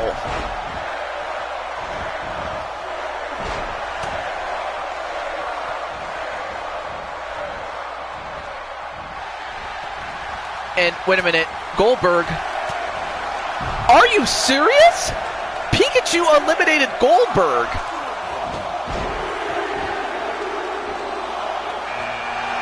Number 29 is Latino Heat, Eddie Guerrero. And Jericho eliminated by Jake the Snake. But man, what a huge upset. Eliminating Goldberg was Pikachu.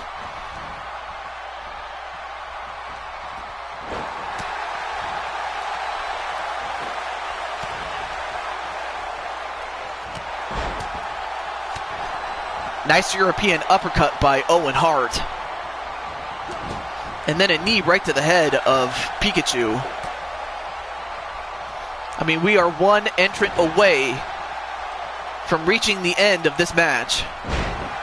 And a gory bomb onto Jake the Snake Roberts.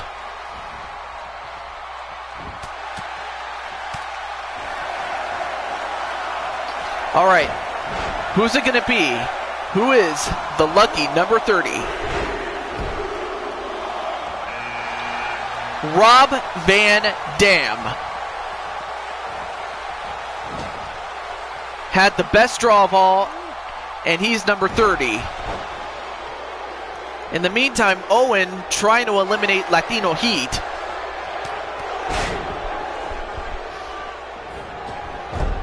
And Owen goes over the top rope and eliminated by Latino Heat. Well, now we have our final four. Yeah, RVD could be very well the man that wins.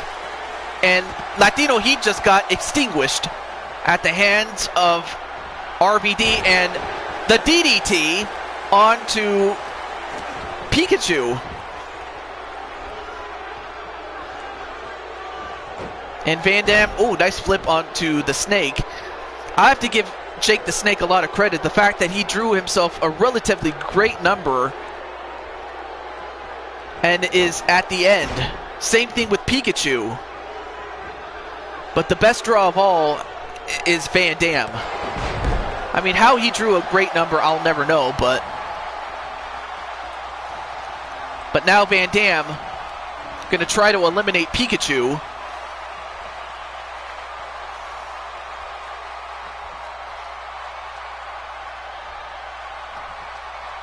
Pikachu teetering, but Oh, but Pikachu saved himself. Nice Hurricane Rana onto RVD. And Jake the Snake taking the time to rest. Ooh, nice move by Pikachu. And a nice spinning forearm onto Rob Van Dam. Then a spinning heel kick onto Van Dam. And thrown over the top rope. But Pikachu gets in the way. And Pikachu eliminates the Snake, Jake the Snake Roberts, and now we're down to Pikachu and Rob Van Dam. I never would have thought I never would have thought to put the two people in the same sentence in this situation, but Jake the Snake is gone, and it's down to Pikachu and Rob Van Dam.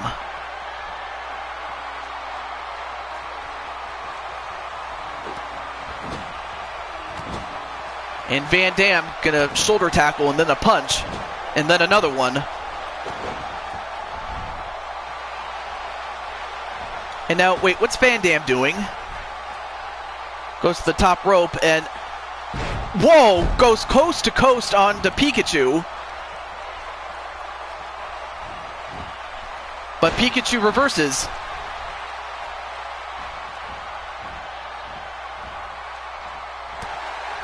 And Pikachu, nope.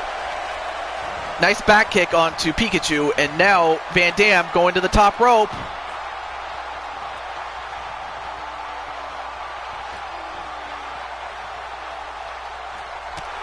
Oh, nice, I forgot what it was called, but nice jumping kick, I guess you could say.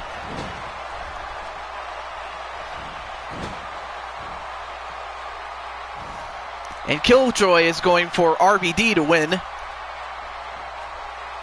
And Pikachu eliminated, and the winner of this match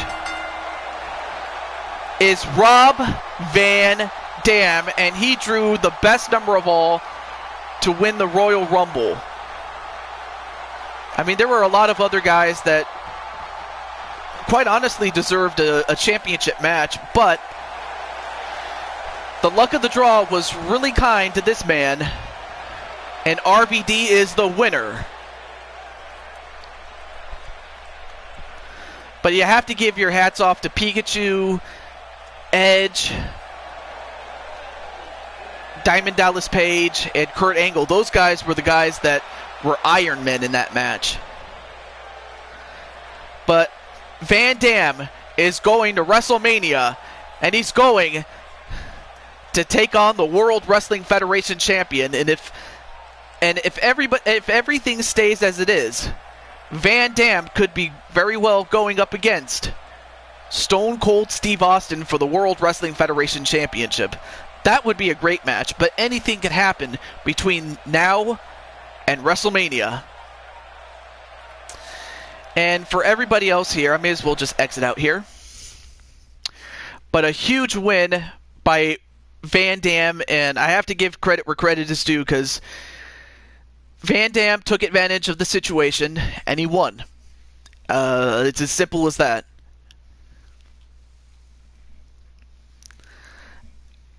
But I'm very proud of Van Dam, and as well as the matches that we had early in the show. But that was an incredible match, and what more can I say about it? I don't know. I'm kind of at a loss for words here, but RVD is the winner, and that was a great match. And you know, the Insane Ones matches. Oh, thank you. But the Insane Ones match, the 20-minute Iron Man match, that was incredible, and that was before the show. On the kickoff show, those matches were incredible, and the matches that took place during the show itself, nothing short of amazing. And the Rumble match, I honestly didn't think that Van Dam would have won, but that was an incredible match, and I hope to see you guys next time in about, I want to say, maybe 2, 3, 4 days from now, because, well, the next 2 days, like tomorrow, I'll be setting up for Monday, and of course, as you know, Monday in the United States is Memorial Day, and of course, I want to spend some time with my family the next 2 days, so I'll be taking some days off to, be with my family and enjoy it. So that's what we'll do. That's what I'm going to do. And then the next time I come out, be sure to subscribe if you haven't already, and do click the notification bell and enable it so that every time I go on, you'll know when I'm going to start. But I want to thank everybody that stuck by. Blade Charge, Insane One, JT Price, Killjoy. I still have you on the list, brother. The waiting list. So just keep showing up, and eventually I'm going to want to put you on the show. I mean, that's the key. I mean, because if you just show up one day and never show up again, you'll probably never get on. But I want to thank you guys. I want to thank Chris Clark, who was here earlier, Melissa, Blaze Radio, and Feck. Want to thank all you guys.